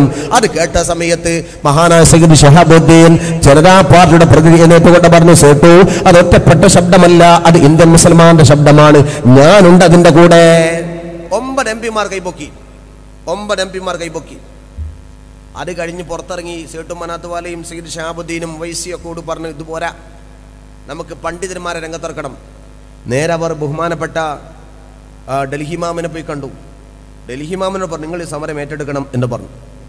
ഇമാമ് പറഞ്ഞു, മൗമൂമിങ്ങൾ കുറെ ആളുണ്ടെന്നല്ല, അതിൻ്റെ കൂടെ സംഘടനയില്ല, മതപ്രസ്ഥാനവും ഇല്ല, ആളുകളുമില്ല, മൗമൂമിങ്ങൾ ഉണ്ടാവും മാത്രം, അതുകൊണ്ട് നിങ്ങൾ അലിമിയാനെ പോയി കാണും. അങ്ങനെ അവർ ബഹുമാനപ്പെട്ട അബുൽ ഹസൻ അലി നദ്വി സാഹിബിനെ പോയി കണ്ടു. അബുൽ ഹസൻ അലി നദ്വി സാഹിബ് പറഞ്ഞു, നിങ്ങൾ വലിയ വർത്താനൊക്കെ പറയും, ഞാൻ വലിയ പണ്ഡിതനാണെന്നൊക്കെ, ചിലപ്പോൾ അങ്ങനെ ആയിരിക്കാം, പക്ഷെ എൻ്റെ കൂടെ സംഘടന ഇല്ല, നിങ്ങൾ ശംസുൽ ഉലമയെ പോയി കാണൂ. അങ്ങനെ ബഹുമാനപ്പെട്ട മെഹബൂബ് മില്ലത്ത് ഇബ്രാഹിം സുലൈമാൻ സേട്ടു സാഹിബും മഹാനായ PM അബൂബക്കർ സാഹിബും സയ്യിദ് ഉമർ ബാഫക്കി തങ്ങളും കൂടി ബഹുമാനപ്പെട്ട ശംസുൽ ഉലമയുടെ വീട്ടിൽ വന്നു. കാര്യങ്ങളൊക്കെ സംസാരിച്ചു. ഷെയ്ഖുന ശംസുൽ ഉലമ സമസ്തകല ജമിയത്തുൽ ഉലമയുടെ ജനറൽ സെക്രട്ടറിയായ എല്ലാ വിധത്തിലും അറിവുള്ള, നിയമം കൈകാര്യം ചെയ്ത് പരിചയമുള്ള, കോടതിയിൽ സ്വന്തം കേസ് വക്കീലിനെ വെക്കാതെ വാദിച്ചു ജയിച്ചു വന്ന മഹാനായ ശംസുൽ ഉലമ. ശംസുൽ ഉലമയ്ക്കും സമസ്തക്കെതിരെ കേസുണ്ടെങ്കിൽ ഒട്ടുമിക്ക കേസും ശംസുൽ ഉലമ ആരോഗ്യമുള്ള കാലത്ത് സ്വന്തം പോയി വാദിക്കും, വക്കീൽ വെക്കൂല. ഏത് ജഡ്ജിയോടും പറഞ്ഞ് മുട്ടുകുത്തിക്കാനുള്ള കുശാഗ്ര ബുദ്ധി ബഹുമാനപ്പെട്ട ശംസുൽ ഉലമക്കുണ്ട്. മഹാനവരുടെ ബർക്കത്ത് കൊണ്ടുള്ള നമ്മുടെ ദോഷത്തെ പുറത്തു വരട്ടെ. ഷെയ്ഖുന ശംസുൽ ഉലമ പറഞ്ഞു, നമുക്കൊന്ന് നോക്കാം, നിങ്ങളൊരു കാര്യം ചെയ്യ്, അലിമിയാൻ ഒഴിവുള്ള സമയത്ത് അദ്ദേഹത്തിൻ്റെ ഡേറ്റ് ബുക്ക് ചെയ്തിട്ട് കോഴിക്കോട് മുതലക്കുളത്ത് എല്ലാ സംഘടനകളും കൂടി ഒരു ശരീഅത്ത് സംരക്ഷണ സമ്മേളനം നടത്തട്ടെ. അങ്ങനെ സ്വാഗത സംഘം ഉണ്ടാക്കി എല്ലാ സംഘടനകളും കൂടി കോഴിക്കോട് വലിയ കാലി സയ്യിദ് ഷിഹാബുദ്ദീൻ മിഞ്ചു കോയ തങ്ങൾ ചെയർമാനായി കമ്മിറ്റി ഉണ്ടാക്കി സമ്മേളനം നടന്നു. പ്രൗഢമായ സമ്മേളനം, ചരിത്ര പ്രസിദ്ധമായ സമ്മേളനം. ആ സമ്മേളനത്തെ അഭിസംബോധന ചെയ്തുകൊണ്ട് അലിമിയാനെ വേദിയിലിരുത്തിക്കൊണ്ട്, നേതാക്കന്മാരെ വേദിയിലിരുത്തിക്കൊണ്ട് ബഹുമാനപ്പെട്ട ഷെയ്ഖുന ശംസുൽ ഉലമ പറഞ്ഞു, ഞങ്ങൾക്ക് രാജ്യം ഭരിക്കുന്ന ഗവൺമെന്റിനോടൊരു കാര്യം പറയാനുണ്ട്, നിങ്ങൾ ഞങ്ങളെ കണ്ടറിയണം, അല്ലെങ്കിൽ ഞങ്ങൾ നിങ്ങളെ കണ്ടറിയേണ്ടി വരും. ആ വർത്താനം രാജീവ് ഗാന്ധി മുഖവിലക്കെടുത്തു. രാജീവ് ഗാന്ധി നേരെ തൻ്റെ പ്രഗത്ഭനായിരിക്കുന്ന ക്യാബിനറ്റ് പദവിയിലിരിക്കുന്ന മന്ത്രി ZR അൻസാരി വിളിച്ചിട്ട് പറഞ്ഞു, അൻസാരി, നിങ്ങൾ പാർലമെന്റിൽ ഒരു ബില്ല് അവതരിപ്പിക്കണം, വിവാഹമുക്തയായ മുസ്ലിം സ്ത്രീക്ക് മത്തായി കിട്ടുന്നതിന് വേണ്ടിയുള്ള ശരീഅത്ത് സംരക്ഷണ ബില്ല്. പറഞ്ഞ സമയത്ത് പ്രൈം മിനിസ്റ്ററോട്, സർ, പാർലമെന്റിൽ നിലവിലൊരു ബില്ലുണ്ടല്ലോ ബനാത്ത് വാലയുടേത്, അത് ചർച്ച നടക്കിയല്ലേ? അൻസാരി, അത് പ്രതിപക്ഷത്തെ ബില്ലാണ്. മുസ്ലിം ലീഗ് കേരളത്തിൽ മാത്രമേ നമ്മോട് സഖ്യമുള്ളൂ, കേന്ദ്രത്തിലില്ല. അവരുടെ ബില്ലിന് അനുകൂലമായി വോട്ട് ചെയ്യാൻ നമ്മുടെ ചില ആളുകൾക്ക് ചില ചൊറച്ചിലായിരിക്കും, അതുകൊണ്ട് നമ്മൾ അവരോട് പറഞ്ഞാൽ കേൾക്കില്ല. അതുകൊണ്ട് ആ ബില്ല് നിങ്ങൾ അദ്ദേഹത്തെ സമ്മതത്തോടു കൂടി നിങ്ങൾ പാസ്സാക്കി, നിങ്ങൾ അവതരിപ്പിക്കുക. അതങ്ങനെ പറ്റുമോ? അൻസാരി, ഞാൻ ശിഹാബ് തങ്ങളോട് സംസാരിക്കാമെന്ന് പറഞ്ഞു ബഹുമാനപ്പെട്ട പ്രൈം മിനിസ്റ്റർ രാജീവ് ഗാന്ധി പാണക്കാട് ശിഹാബ് തങ്ങളെ വിളിച്ചു. ശിഹാബ് തങ്ങൾ നേരെ ബനാത്ത് വാല വിളിച്ചുകൊണ്ട് പറഞ്ഞു, നിങ്ങൾ അൻസാരിയെ കാണണം, പാർലമെന്റിൽ ബില്ല് അദ്ദേഹത്തിന്റെ പേരിലാണ് അവതരിപ്പിക്കേണ്ടത്. GM ബനാത്ത് വാല ഫയലും എടുത്തുകൊണ്ട് ബില്ലെടുത്തുകൊണ്ട് പ്രിയപ്പെട്ട ZR അൻസാരിയുടെ മുമ്പിൽ ചെന്നുകൊണ്ട് പറഞ്ഞു, അങ്ങെന്തിനാ മടിക്കുന്നത് എന്നോട് പറയാൻ? മുസ്ലിം ലീഗിന് യാതൊരു നിർബന്ധവുമില്ല, ഞങ്ങളുടെ ബില്ല് പാസ്സാക്കി കിട്ടണമെന്ന്, അള്ളാഹിന്റെ ശരീഅത്ത് സംരക്ഷിക്കണമെന്നേ ഞങ്ങളുടെ നിർബന്ധമുള്ളൂ. അതുകൊണ്ട് ഈ ബില്ല് ഏത് ബില്ലാണെങ്കിലും പ്രിയപ്പെട്ട അൻസാർജി അങ്ങ് അവതരിപ്പിച്ചോളൂ, അങ്ങയുടെ അവതരണത്തിന് ഞങ്ങൾ സപ്പോർട്ട് ചെയ്തോളാം. അൻസാരി പറഞ്ഞു, ബനാത്ത് വാല, ബില്ല് അവതരിപ്പിക്കാന്ന് പറഞ്ഞത് സാധാരണ ബില്ലല്ല, ഇത് മതമാണ്. എനിക്ക് നിങ്ങളത്ര കഴിവില്ല, നിങ്ങൾ മികച്ച പാർലമെന്ററിയനല്ലേ, നിങ്ങളെല്ലാം തെളിഞ്ഞ ആളല്ലേ, നിങ്ങൾക്ക് മതവും അറിയാലോ കൃത്യമായി. അതുകൊണ്ട് ബനാത്ത് വാല, അങ്ങയുടെ ബില്ല് തന്നെ മതി, പേരിന് വേണമെങ്കിൽ എൻ്റെ വക കുറച്ച് ചേർത്ത് വെച്ചു കൊടുക്കാം, അല്ലാതെ ബില്ല് മാറ്റണ്ട. ആയിക്കോട്ടെ. അങ്ങനെ ബഹുമാനപ്പെട്ട GM ബനാത്ത് വാല സാഹിബും സൽമാൻ ഖുർഷിദും ഇസഡ്ഡാർ അൻസാരിയും 3-4 ദിവസം ഉറക്കൊടിച്ചുകൊണ്ടും ഭക്ഷണം ഉപേക്ഷിച്ചുകൊണ്ടുമാണ് കുറ്റമറ്റ ബില്ല് തയ്യാറാക്കിയത്. ആ ബില്ല് നേരെ അലിമിയാൻ കൊടുത്തു. അലിമിയാൻ ഒറ്റനോട്ടത്തിൽ വായിച്ച ശേഷം പറഞ്ഞു, ഇത് ശംസുലമയെ കാണിക്കണം. ബഹുമാനപ്പെട്ട അബുൽ ഹസൻ അലി നദവി സാഹിബിന്റെ നിർദ്ദേശത്തോടുകൂടി ഇസഡ്ഡാർ അൻസാരി നേരെ ശംസുലമയ്ക്ക് ഫാക്സ് ചെയ്ത ബില്ല് ശംസുലമ ഇരുന്നു കൊണ്ടത് വായിച്ചു. 5 ഭാഗത്ത് തിരുത്തുണ്ടാക്കി. ഈ ബില്ല് ഈ പോയിന്റിൽ ഇങ്ങനെ വെച്ചാലേ പാർലമെന്റിലെ ചർച്ചയ്ക്ക് മറുപടി പറയാൻ കഴിയൂ. അങ്ങനെ വന്നാലേ ഇവിടെ സുപ്രീം കോടതി ഈ ബില്ല് ചോദ്യം ചെയ്യപ്പെടാതിരിക്കൂ. അതുകൊണ്ടെല്ലാ പഴുതും അടച്ചുകൊണ്ട് 5 ഭാഗത്ത് തെറ്റ് തിരുത്തിക്കൊണ്ട് ബഹുമാനപ്പെട്ട ശംസുലമ തിരിച്ചയച്ചു ബില്ല്. ആ ബില്ല് പിന്നെ ഒരൊറ്റ കുട്ടി തൊടാതെ ഇസഡ്ഡാർ അൻസാരി പാർലമെന്റിൽ സബ്മിറ്റ് ചെയ്തു. ആ ചർച്ചയിൽ പങ്കെടുത്തുകൊണ്ട് ബഹുമാനപ്പെട്ട പ്രൈം മിനിസ്റ്റർ രാജീവ് ഗാന്ധി പാതിരാക്ക് പ്രസംഗിച്ചുകൊണ്ട് പറഞ്ഞു, ശരീഅത്ത് അത് സംരക്ഷിക്കപ്പെടണം. അതുകൊണ്ട് ആ സംരക്ഷണത്തിന് വേണ്ടി നമ്മുടെ പാർട്ടി തീരുമാനിച്ചിരിക്കുന്നു, ശരീഅത്ത് സംരക്ഷണ ബില്ല് പാസ്സാക്കാൻ. നമ്മൾ അതിനനുകൂലമായി കൊണ്ട് വോട്ട് ചെയ്യുകയാണ്. അത് അൻസാരിയുടെ ബില്ലല്ല, അത് കോൺഗ്രസിന്റെ ബില്ലാണ്, അത് ഈ ഗവൺമെന്റിന്റെ ബില്ലാണ്. അതുകൊണ്ട് ആ ബില്ല് പൂർണ്ണമായും പാസ്സാക്കണം എന്ന് പറഞ്ഞപ്പോൾ എല്ലാ കോൺഗ്രസ് എംപിമാരും എഴുന്നേറ്റുകൊണ്ട് ആരിഫ് ഖാൻ ഒഴികെ ബാക്കി എല്ലാ കോൺഗ്രസിന്റെ മന്ത്രിമാരും എംപിമാരും ഒന്നിച്ചു നിൽക്കുകയും പ്രതിപക്ഷത്തു നിന്നുകൊണ്ട് 9 എംപിമാരും കൈപ്പൊക്കിക്കൊണ്ട് ബഹുഭൂരിപക്ഷത്തോടുകൂടി പാർലമെന്റിൽ വിവാഹമുക്തയായ മുസ്ലിം സ്ത്രീയുടെ അവകാശ സംരക്ഷണ ബില്ല് പാസ്സായി. ആ ബില്ല് പാസ്സായതോടുകൂടി കിട്ടുന്നത് മുസ്ലിം സ്ത്രീക്ക് എത്ര? 5 ലക്ഷം, 10 ലക്ഷം, 15 ലക്ഷം. കോടതിക്ക് തീരുമാനിക്കാം എത്രയാണ്. ഇനി മധ്യസ്ഥന്മാർ 2 കൂട്ടരും ഇടപെട്ടുകൊണ്ട് ചർച്ച നടത്തിയിട്ട് കോടതി കേസ് ഫയൽ ചെയ്യുമ്പോൾ പറയും, ഇത്ര സംഖ്യക്ക് ഞങ്ങൾ വിവാഹബന്ധം ഏർപ്പെടുത്താൻ വേണ്ടി ഭർത്താവ് ഭാര്യ കൊടുക്കാൻ വേണ്ടി തീരുമാനിച്ചിരിക്കുന്നു. അതാണ് മത്താ ഗിഫ്റ്റാണ്. അത് ലക്ഷങ്ങളാണ്. ജീവനാംശം കൊണ്ട് കിട്ടുന്നത് എത്ര? ഒരു മാസത്തിൽ 500 രൂപ, അതിനപ്പുറം കിട്ടൂല. മത്താവ് കൊണ്ട് കിട്ടുന്നതെങ്കിൽ ഒറ്റടിക്ക് 5, 10, 15 ലക്ഷം. ജീവനാംശം കൊണ്ട് കിട്ടുന്നത് വേറൊരു ഭർത്താവ് കിട്ടുന്നത് വരെ അതിനപ്പുറം ഉണ്ടാവില്ല. വേറൊരു ഭർത്താവ് അവളെ വിവാഹം ചെയ്തു എന്ന് അറിഞ്ഞാൽ ആ നിമിഷം മുൻ ഭർത്താവിന് കോടതിയിൽ ആ കല്യാണം നടന്നിട്ടുണ്ട് സാർ, അതുകൊണ്ട് എനിക്ക് കൊടുക്കേണ്ട കാര്യമില്ല എന്ന് പറഞ്ഞാൽ തെളിവ് മുഖേന കോടതിയിൽ സമർപ്പിച്ചാൽ പിന്നെ ജീവനാംശം കൊടുക്കണ്ട, കിട്ടുന്നത് വരെ ഉള്ളൂ. നേരെ മറിച്ചുകൊണ്ട് മത്താ വിരിച്ചാൽ അപ്പ് കിട്ടും പൈസ, അന്ന് കൊടുത്തോളണം, പിറ്റേന്ന് ഒരാൾ കിട്ടിയാൽ പോലും മടക്കി കൊടുക്കണ്ട. അപ്പൊ ഏതാ ഒരു സ്ത്രീക്ക് ഖൈർ? ജീവനാംശമല്ല. YB ചന്ദ്രചൂഡന്റെ സ്ത്രീപക്ഷവാദത്തിന്റെ കപടത പൊളിച്ചേരിക്കൊണ്ട് ഇന്ത്യൻ മുസ്ലിമുകൾ ഒന്നിച്ചെന്നുകൊണ്ട് ശരീര സംരക്ഷണ ബില്ല് പാസാക്കി. അത് YB ചന്ദ്രചൂഡ് വല്ലാത്തൊരു ഷോക്കായി. സുപ്രീം കോടതി ജഡ്ജിക്ക് ഒരു ജഡ്ജിയെ കുറവാക്കിയ ബാക്കി എല്ലാ വർഗത്തിനും അത് കിട്ടും. അതുകൊണ്ട് ഒരു ജഡ്ജി വികലമായ വിധി ഇടയിലൂടെ കയറ്റി വിവാഹമുക്തയായ സ്ത്രീക്ക് മത്താവ് കിട്ടണമെന്ന് ആവശ്യപ്പെട്ടുകൊണ്ട് കേസ് ഫയൽ ചെയ്തപ്പോൾ ഒരു ജഡ്ജി പറഞ്ഞു, വിവാഹ ബന്ധം വേർപ്പെടുത്തിയ ത്വലാഖ് മുത്തൊലാഖാണെങ്കിലേ പറ്റൂ. 3 ത്വലാഖുണ്ടെങ്കിലേ കൊടുക്കാൻ പറ്റൂ. അത് പൊക്കി പിടിച്ചിട്ട് ഇസ്ലാമിക വിരുദ്ധരായ ചില ജഡ്ജിമാരൊക്കെ ഇങ്ങനെ വിരിക്കാൻ. അങ്ങനെ വിധിയില്ല. ത്വലാഖ് ചെല്ലപ്പെട്ട പെണ്ണിന് 1 ത്വലാഖ് ചൊല്ലിയാൽ തന്നെ ഈ മത്താവ് കൊടുക്കണം. അതാണ് ഇസ്ലാമിന്റെ വിധി. മുത്തൊലാഖ് വേണ്ട, 1 ത്വലാഖ് മതി. മത്താവൾക്ക് കിട്ടിയിരിക്കണം. അത് ഇസ്ലാമിന്റെ വിധിയാണ്. അതാണ് ബില്ലിന്റെ പ്രൊട്ടക്ഷൻ. അതാണ് ഭരണഘടന ഉറപ്പുവരുത്തുന്ന മുഹമ്മദ് അല്ലാഹുവിന്റെ പരിരക്ഷ. ഇതൊക്കെ ഉണ്ടായിട്ടും മുസ്ലിം സ്ത്രീക്ക് വിവാഹബന്ധം ഏർപ്പെടുത്തുമ്പോൾ മത്താ കിട്ടണമെന്നുണ്ടെങ്കിൽ മുത്തൊലാഖാവണം, 3 ത്വലാഖ് രേഖപ്പെടുത്തണം എന്ന് പറയുന്ന ഷാഠ്യം അത് കോടതികൾ നൽകുന്നതാണ്. അതുകൊണ്ട് കോടതിയിലെ ചില ആളുകളുടെ മനോഗതി മാറാത്ത കാലത്തോളം ഈ മുത്തൊലാഖ് വിവാദം അവസാനിക്കില്ല. സാധാരണ സ്ത്രീകൾക്കൊക്കെ ത്വലാഖ് ചെല്ലപ്പെടുന്ന ഏതെങ്കിലും ആളുകളൊക്കെ കോടതിയിൽ വന്നാൽ സാധാരണ ത്വലാഖിന് മുത്തൊലാഖ് വേണമെന്ന് കോടതി നിർബന്ധിക്കണം. അപ്പോൾ ചില പെണ്ണുങ്ങൾ പറയും ഞങ്ങൾക്ക് മുത്തലാഖ് മദീൻ. ആണുങ്ങളല്ല ത്വലാഖിൻ്റെ ആൾക്കാർ, പെണ്ണുങ്ങളാ. കാരണം ഈ പൈസ കിട്ടണമെങ്കിൽ. എന്നിട്ട് ആ ത്വലാഖും ചൊല്ലി മുത്തലാഖും വാങ്ങി പൈസയും വാങ്ങി കുറേ കാലം കഴിയുന്ന സമയത്ത് മുമ്പത്തെ ആൾ തന്നെ കെട്ടാൻ തീരുമാനിക്കുമ്പോൾ അതാ കുടുങ്ങി, ചെല്ലാൻ 3 ചൊല്ലിപ്പോയി. അപ്പോൾ ചില പെണ്ണുങ്ങൾ വന്നുകൊണ്ട് പറയും മുത്തലാഖ് നിരോധിക്കണം. പെണ്ണ് മനസ്സല്ലേ, ഞാൻ പെണ്ണുങ്ങളെല്ലാം കുറ്റം പറയലിട്ട് ഇമാതിരി പെണ്ണുങ്ങളെ. അപ്പോഴാണിത് ചർച്ച വന്നത്. ഈ സാധു പെണ്ണുങ്ങളെ കൊണ്ട് മുത്തലാഖ് നിർബന്ധിച്ചുകൊണ്ട് ചൊല്ലിപ്പിക്കാൻ ആവശ്യപ്പെടുന്ന വിധത്തിൽ വിധി കൊടുത്തിട്ടുള്ള നിയമജ്ഞന്മാരാ തിരുത്തേണ്ടത്. അവർക്കെതിരെയാണ് നിങ്ങളുടെ സമരം. മുത്തലാഖൊന്നും ഒരു വിഷയം നാട്ടിലില്ല, വെറുതെ ഉണ്ടാക്കി തീർക്കുകയാണ്, കോടതി നിർബന്ധിക്കുകയാണ്. എന്നാൽ പിന്നെ അതൊക്കെ നിരോധിച്ചുകൂടാൻ അത് പറ്റൂല. ഭരണഘടന അവിടെ വേണം, ചില സമയത്ത് അതൊരു ഓപ്ഷനായി ഭരണഘടനയിൽ അവിടെ വേണം. ഏതുപോലെ നമ്മുടെ രാജ്യത്തെ ഭരണഘടനയിലുണ്ട് എന്താ പറയുക, വധശിക്ഷ. വധശിക്ഷ എന്ന് പറയുന്നൊരു ശിക്ഷ ഉണ്ട്. ഈ ശിക്ഷ വേണ്ട എന്നാണ് ഭൂരിഭാഗം ആളുകളും പറയുന്നത്. ഫെമിനിസ്റ്റുകൾ പറഞ്ഞു, സുഗതകുമാരി പറഞ്ഞു, ജസ്റ്റിസ് കൃഷ്ണയ്യർ പറഞ്ഞു, മുൻ ജഡ്ജിയാണ്, അദ്ദേഹം വരെ പറഞ്ഞു അത് ഒഴിവാക്കണം. അപ്പം എല്ലാവരും പറയുന്നു അത് ഒഴിവാക്കണം. എന്നാൽ അത് സൗമ്യയെ ഗോവിന്ദച്ചാമി കൊന്നപ്പോൾ എല്ലാവരും പറയുന്നു വധശിക്ഷ തന്നെ വേണം.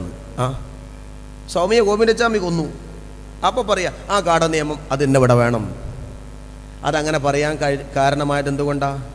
ഭരണത്തിൽ അത് ഉണ്ടായതുകൊണ്ട് നിരോധിച്ചാൽ നടക്കുമോ? അതുകൊണ്ട് നിരോധിക്കേണ്ട, അതവിടെ നിന്നോട്ടെ. പക്ഷെ എല്ലാ കൊലപാതകത്തിനും ജഡ്ജിമാർ ഇത് ഉപയോഗിക്കാൻ തുടങ്ങിയാൽ ബുദ്ധിമുട്ടല്ലേ? അതുപോലെ ഭരണഘടനയിൽ മുത്തലാഖ് അവിടെ വേണം, അതവിടെ നിൽക്കട്ടെ. പക്ഷെ എല്ലാ തൊലാഖിനും മുത്തലാഖ് വേണമെന്ന് പറയുന്ന ജഡ്ജി വിധി അത് ശരിയാവില്ല. എല്ലാ കൊലപാതകത്തിനും വധശിക്ഷ വിധിക്കാൻ മെനക്കെടുന്ന പോലെയാണ് എല്ലാ തൊലാഖിനും മുത്തലാഖ് വേണമെന്ന് പറയുന്നത്. അതുകൊണ്ട് ആ സമീപനങ്ങളാണ് തിരുത്തേണ്ടത്. ഞാൻ അവസാനിപ്പിച്ചുകൊണ്ട് പറയട്ടെ, ബഹുഭാര്യത്വം കൂടി പറഞ്ഞ് അവസാനിപ്പിക്കുക. 2, 3, 4 പെണ്ണിട്ടാണ് ഇസ്ലാം പറഞ്ഞിട്ടില്ല. അങ്ങനെ ആരും തെറ്റിദ്ധരിക്കേണ്ട. കെട്ടണമെങ്കിൽ ആവാം.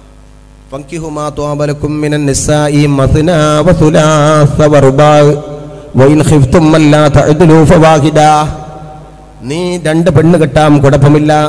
ഒരു സ്ത്രീയല്ല രണ്ടാമതൊരു സ്ത്രീയെ കൂടി സ്വീകരിക്കണമെന്ന് തോന്നുന്ന പക്ഷം, നീ പല കാരണത്താൽ അത് തോന്നുമല്ലോ, അവൾക്കൊരു ഫിസിക്കൽ പ്രോബ്ലം ഉണ്ട്, ലൈംഗിക ബന്ധം പാടില്ല എന്ന് പറയുന്ന ഘട്ടത്തിൽ നിനക്ക് മറ്റൊരു പെണ്ണ് കെട്ടാമെന്നല്ലാതെ ഈ പെണ്ണിനെ തൊലാഖ് ചൊല്ലാൻ നിനക്ക് പാടില്ല.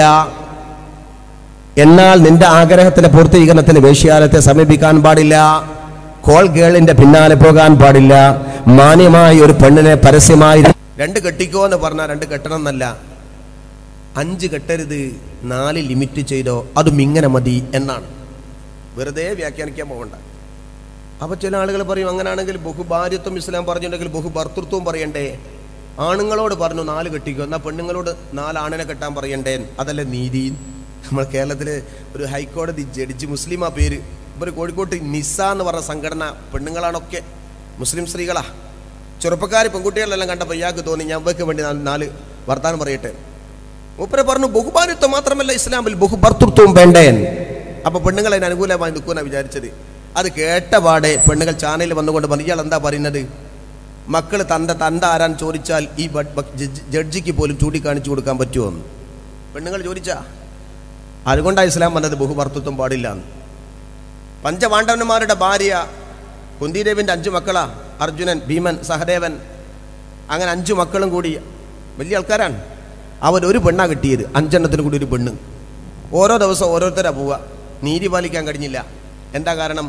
അർജുനൻ പോകേണ്ട ദിവസം ഭീമൻ കട്ട് കയറി. അർജുനൻ വന്നപ്പോൾ ഭീമൻ ഉണ്ട് തൻ്റെ ഭാര്യൻ്റെ അടുത്ത്. തൻ്റെ ദിവസം ദ്വന്ദ്വ യുദ്ധം നടന്നു. 2 ആളും നല്ല യുദ്ധം, മൽപിടുത്തം. ദേവന്മാർക്ക് പോലും സൂക്ഷിക്കാൻ പറ്റൂട്ടില്ല ബഹുഭർത്തൃത്വം. അതുകൊണ്ടാണ് ഇസ്ലാം പറയുന്നത് ബഹുഭർത്തൃത്വം ശാസ്ത്രീയമല്ല, അപ്രായോഗികമാണ്. പ്രായോഗികമായ രീതിയിൽ ബഹുഭാര്യത്വമേ പറ്റൂ. ഇസ്ലാം അതിനെ പ്രോത്സാഹിപ്പിച്ചിട്ടേ ഇല്ല. ആരും ഇസ്ലാമിൽ ബഹുഭാര്യത്വത്തെ പ്രോത്സാഹിപ്പിച്ച ഒരു ഘട്ടവും കാണില്ല. എവിടെ ഉള്ളത്? മര്യാദയ്ക്ക് ജീവിക്കാൻ ഏറ്റവും നല്ലത്, എൻ്റെ അഭിപ്രായം ഞാൻ പറയാൻ, അനുഭവത്തിൽ മാത്രമല്ല ജീവിതത്തിൻ്റെ ചുറ്റുപാടുകളിൽ ഒരുപാട് വിഷയങ്ങൾ ഇടപെട്ടുകൊണ്ട് പറയാം, പെണ്ണാണ്. അതാ ജീവിതത്തിൻ്റെ ഹൈർ. കിടക്കേണ്ട ദിവസം അല്ല, താഴെ കിടക്കേണ്ട ദിവസം വന്നു. മുകളിലെ പെണ്ണെന്ന് മനസ്സിലാക്കി, നിന്റെ കൂടെ കെട്ടിയോനില്ല, ഇന്നലെ വന്നതാ, അതുകൊണ്ട് ഞാൻ നേരത്തെ കിടക്കട്ടെ. അവൾ ലൈറ്റ് ഓഫ് ചെയ്തു, കഥയൊക്കെ അടിച്ച് അവൾ കിടന്നുറങ്ങി മുകളിൽ.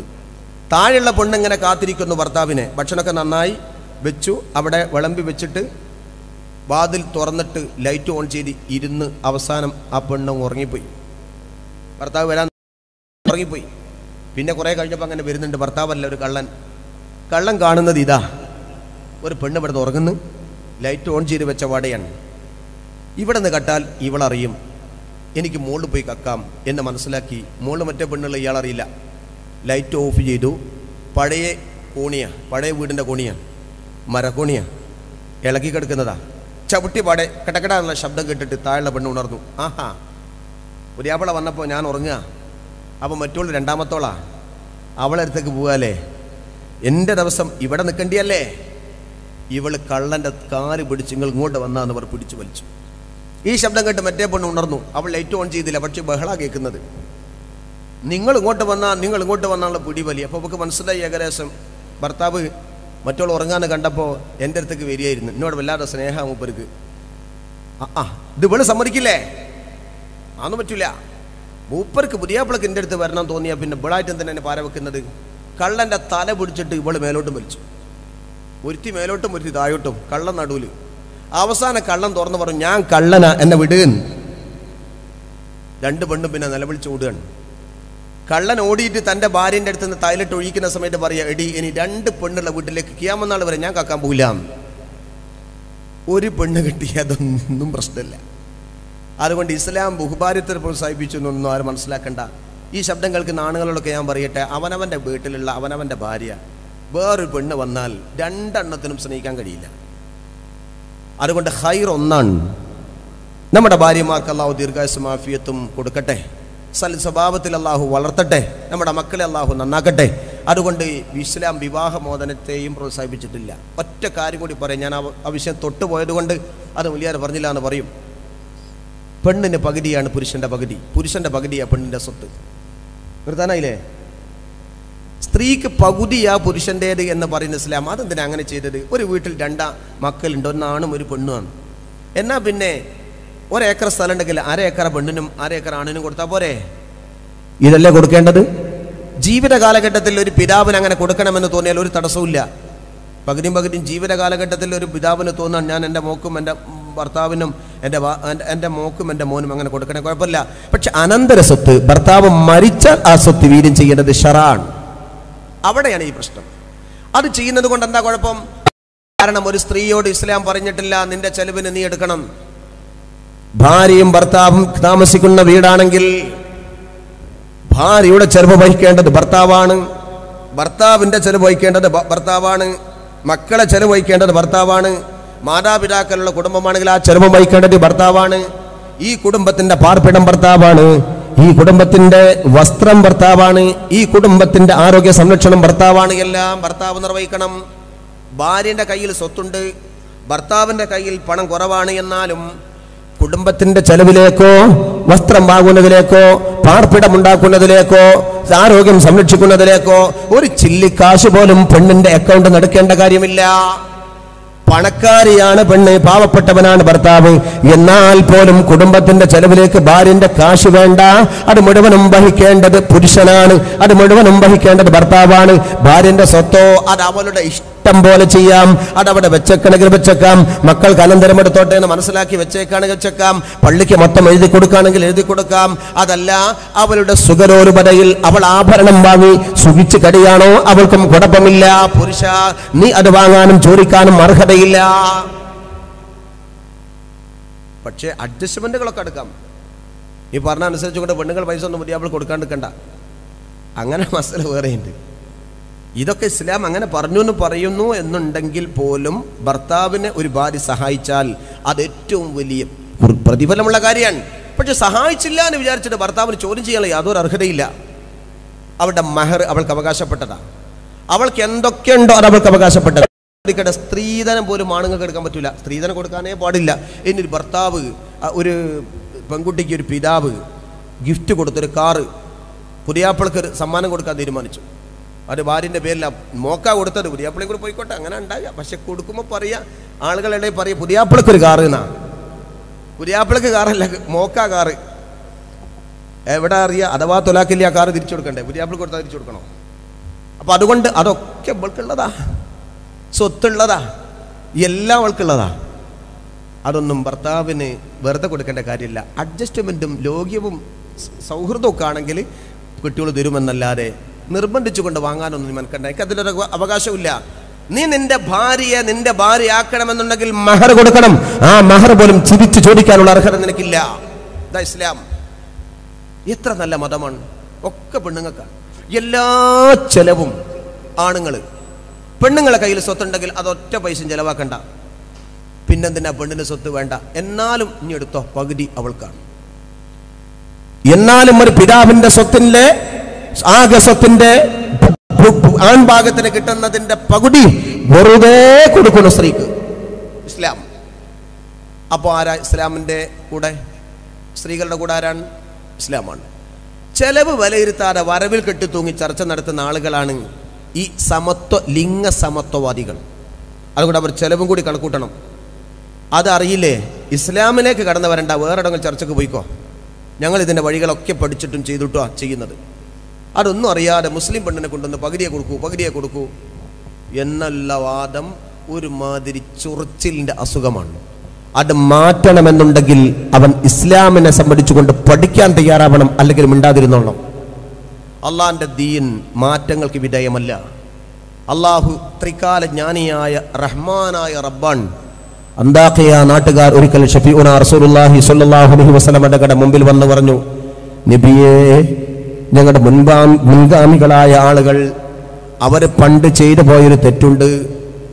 കൂട്ടത്തിൽ ഞങ്ങളുടെ പൂർവികരായ ആളുകൾ മഹാനായ ഖിദ്ർ അലൈഹിസ്സലാത്തു വസ്സലാമിന്റെയും മൂസാ നബി അലൈഹിസ്സലാത്തു വസ്സലാമിന്റെയും കാലഘട്ടത്തിൽ ആ രണ്ട് അതിഥികളും അന്താഖിയക്കാരായ ഞങ്ങളുടെ നാട്ടിലേക്ക് വന്നു. അന്താഖിയയിലെ ഞങ്ങളുടെ പൂർവികരായ ആളുകൾ അതിഥികളായ രണ്ടാളുകളെയും സ്വീകരിക്കേണ്ടവരാണ്. പക്ഷേ അവരെ അന്ന് അവർ സ്വീകരിച്ചില്ല. ആ സ്വീകരിക്കാതെ അവരെ പുറത്താക്കുന്ന അവസ്ഥ പോലും ഉണ്ടായി. അതിനെ സംബന്ധിച്ചുകൊണ്ട് പിൽക്കാലഘട്ടത്തിൽ ഖുർആൻ പറയുന്നത് അൽ കഹ്ഫ് സൂറത്തിൽ കാണാൻ സാധിക്കും. ആ രണ്ട് അതിഥികളെയും സ്വീകരിക്കാതെ ആ രണ്ട് അതിഥികളെയും അന്താഖിയക്കാർ തടഞ്ഞു വെച്ചു. അവർക്ക് ആതിഥ്യം കൊടുക്കാതെ അവർ എതിരു നിന്നു എന്ന് ഖുർആനിൽ നബിയെ പറയുന്നുണ്ട്. അത് ഞങ്ങളുടെ പൂർവികരായ ചില ആളുകൾ വിവരമില്ലാതെ ചെയ്തു പോയ തെറ്റാണ്. പക്ഷേ ഖുർആനിൽ അതങ്ങനെ തന്നെ വന്നതുകൊണ്ട് ഖിയാമത്ത് നാൾ വരെ ഈ ഖുർആൻ നിലനിൽക്കേണ്ട ഗ്രന്ഥമാണല്ലോ നബിയെ. അതുകൊണ്ട് ഞങ്ങളുടെ പൂർവികർ ചെയ്ത തെറ്റിന്റെ പേരിൽ അന്താഖിയ നാട്ടുകാർക്കൊരു മാന്യതക്ക് കുറവ് വരുത്തുന്നുണ്ട്. ഞങ്ങളുടെ അന്തസ്സിന് കുറവാണ് നബിയേ. അതുകൊണ്ട് ഹബീബായ തങ്ങളൊന്ന് കാര്യം ചെയ്യണം. ഫഅബൗ അയ്യുളയിഫൂഹുമാ എന്ന വാക്കൊന്ന് തിരുത്തിയിട്ട് ഫഅതൗ അയ്യുളയിഫൂഹുമാ, ആ രണ്ട് അതിഥികളെയും അന്താഖിയക്കാർ വരവേറ്റു, സ്വീകരിച്ചു എന്ന അർത്ഥമുണ്ടാകുന്ന വാക്കാണ്. ബാഇന് പകരം താ ചേർത്ത് തരണം നബിയേ. എങ്കിൽ ഞങ്ങളെല്ലാ ആളുകളും അന്താഖിയക്കാർ മുഴുവനും ഹബീബായ തങ്ങളുടെ ഇസ്ലാമിലേക്ക് വരാൻ തയ്യാറാണെന്ന് പറഞ്ഞ സമയത്ത് മഹാനായ ഷഫീഉനാ റസൂലുള്ളാഹി സ്വല്ലല്ലാഹു അലൈഹി വസല്ലം തങ്ങൾ കേട്ടുകൊണ്ട് പറഞ്ഞു, പ്രിയപ്പെട്ട അന്താഖിയക്കാരെ, നിങ്ങളുടെ മനസ്സ് ഞാൻ മനസ്സിലാക്കുന്നുണ്ട്, നിങ്ങളുടെ വികാരം ഞാൻ മാനിക്കുന്നുണ്ട്. പക്ഷേ ഖുർആൻ ഉണ്ടാക്കിയത് ഞാനല്ല. അന്താഖിയക്കാർ ആരും ഇനി ഇസ്ലാമിലേക്ക് വന്നില്ലെങ്കിലും വന്നവരൊക്കെ എന്നെ വിട്ട് പോയാൽ പോലും ഇസ്ലാമിലെ ഒരക്ഷരം ഖുർആന്റെ ഒരു വാക്ക് മാറ്റാൻ ഞാൻ തയ്യാറല്ല അന്താഖിയക്കാരെ. അത് അല്ലാഹുവിന്റെ കലാമാണ്, പടച്ച റബ്ബിന്റെ ശരീഅത്താണ്. തിരുത്താൻ എനിക്കൊരു അധികാരവും ഇല്ല. ഖിയാമത്ത് നാൾ വരെ ഫഅബൗ അയ്യുളയിഫൂഹുമാ എന്ന് തന്നെ നിലനിൽക്കും, അത് മാറ്റാൻ സാധ്യമല്ല എന്ന് പറഞ്ഞുകൊണ്ട് റസൂലുള്ള അന്താഖിയക്കാരെ തിരിച്ചയച്ചിട്ടുണ്ടെങ്കിൽ കേൾക്കണോ, രാജ്യത്ത് എത്ര നരേന്ദ്രമോദി ഭീഷണി മുഴക്കിയാലും, മിസോളിന് വന്നാലും, ഹിറ്റ്ലർ വന്നാലും, ഫറോവ വന്നാലും, നമ്രൂദ് വന്നാലും, അബൂജഹൽ പുനർജനിച്ചാലും ഇസ്ലാം തിരുത്താൻ ഞങ്ങൾ സമ്മതിക്കുന്ന പ്രശ്നമില്ല. ഇന്ത്യയിലെ മുസൽമാന്റെ അവസാനത്തെ മനുഷ്യന്റെ കയ്യിലും ജീവൻ അവശേഷിക്കുന്ന കാലത്തോളം ഈ വിശുദ്ധ ഖുർആൻ ഉയർത്തിപ്പിടിച്ചുകൊണ്ട് തന്നെ ജീവിക്കാനാണ് ഞങ്ങൾ തയ്യാറ്. ശരീഅത്ത് തിരുത്തുക സാധ്യമല്ല, ഏകസിവിൽ കോഡ് കൊണ്ടുവരാനും സാധ്യമല്ല. അതുകൊണ്ട് എന്റെ പ്രിയപ്പെട്ടവരെ, വരുന്ന 2-ാം തീയതി ഡിസംബർ മാസം 2-ാം തീയതി വൈകുന്നേരം 5 മണിക്ക് കോഴിക്കോട് മുതലക്കുളത്ത് മഹാനായ ശംസുൽ ഉലമയുടെ നഗരിൽ വെച്ചുകൊണ്ട് നടക്കുന്ന ശരീഅത്ത് സംരക്ഷണ സമ്മേളനം, ലക്ഷക്കണക്കിന് ആളുകൾ കോഴിക്കോട്ടേക്ക് ഒഴുകാൻ വേണ്ടി പോവുകയാണ്. ആ സമ്മേളനത്തിന്റെ ഉദ്ഘാടനം നിർവഹിക്കുന്നത് ബഹുമാന്യനായ പേഴ്സണൽ ലോ ബോർഡിന്റെ അഖിലേന്ത്യാ സെക്രട്ടറിമാരിൽ ഒരാളായ ഡോക്ടർ മുഹമ്മദ് ഇദ്രീസ് ലഖ്നോ എന്ന പ്രഗത്ഭനായിരിക്കുന്ന പണ്ഡിതനാണ്.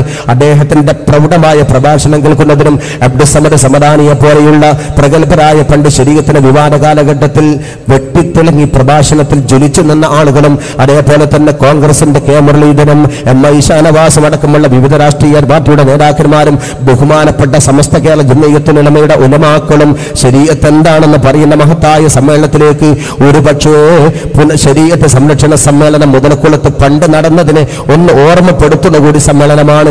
അന്ന് സമ്മേളനത്തിൽ പങ്കെടുക്കാനുള്ള ഭാഗ്യം കിട്ടാത്തവരായ നമ്മളിൽ പലരും നമ്മൾ ആ സമ്മേളനത്തിൽ പങ്കെടുത്തുകൊണ്ട് ശരീഅത്തിന്റെ കാര്യത്തിൽ ഞങ്ങളിതാ ഞങ്ങളുടെ ജീവനേക്കാൾ വലുത് ഖുർആനെ ബഹുമാനിക്കും, ഇസ്ലാമിനെ സ്നേഹിക്കും. ഞങ്ങൾ ഒറ്റക്കെട്ടെന്ന് പറയാൻ നിങ്ങളെ മുഴുവനും മുതലക്കുളത്തേക്ക് ഡിസംബർ 2 ക്ഷണിച്ചുകൊണ്ട് അള്ളാഹു നമ്മുടെ ഈ കൂടലും ചേരലും അവന്റെ ഹലാലായ സ്വാലിഹായ അമലുകളുടെ കൂട്ടത്തിൽ ഉൾപ്പെടുത്തുമാറാവട്ടെ. അള്ളാഹുവേ, ശരീഅത്ത് അനുസരിച്ചുകൊണ്ട് ജീവിക്കാനുള്ള, അഭിമാനപ്പെട്ടുകൊണ്ട് ജീവിക്കാനുള്ള അവസ്ഥ ഞങ്ങൾക്ക് നീ തരണേ തമ്പുരാനെ. അള്ളാഹുവേ, നരേന്ദ്രമോദി വിശുദ്ധ ഖുർആൻ വലിച്ചെറിയണം എന്ന് പറയുന്ന നാട് വരാൻ പോകുന്നുണ്ടെങ്കിൽ ഇസ്ലാമിക ശരീഅത്ത് കുടിച്ചു മൂടണമെന്നാണ് ഈ നപുംസകനായ, അല്ലെങ്കിൽ ഈ നരഭോജിയായ ഈ മനുഷ്യൻ പറയുന്ന അവസ്ഥയിൽ ഫാസിസ്റ്റ് ഭരണമാണ് അടിച്ചേൽപ്പിക്കുന്നതെങ്കിൽ അന്തസ്സോടെ ചെറുക്കാനുള്ള ഇസ്സത്ത് മുസ്ലിം ഉമ്മത്തിന് നീ തരണേ റബ്ബേ. ഈ രാജ്യം അന്യാധീനപ്പെട്ട നോട്ടിന്റെ നെട്ടോട്ടത്തിന്റെ മുമ്പിൽ പട്ടിണി കിടന്നുകൊണ്ട് നരയ്ക്കുന്ന ഘട്ടത്തിലേക്ക് വലിച്ചെറിയപ്പെട്ട ഭരണാധികാരിക്ക് പാഠം കൊടുക്കുന്ന വിധത്തിൽ ഞങ്ങളുടെ നാട്ടിൽ നീ ശാന്തിയും സമാധാനവും തരണം തമ്പുരാനെ. അല്ലാഹുമ്മ അഇസ്സൽ ഇസ്ലാമ വൽ മുസ്ലിമീൻ വഅദില്ല ശിർക വൽ മുശ്രിക്കീൻ. റബ്ബനാ ആതിനാ ഫിദ് ദുനിയാ ഹസനതൻ വഫിൽ ആഖിറതി ഹസനതൻ വഖിനാ അദാബന്നാർ. ആമീൻ ബിറഹ്മതിക യാ അർഹമർ റഹീമീൻ. അസ്സലാമു അലൈക്കും വറഹ്മത്തുള്ളാഹി.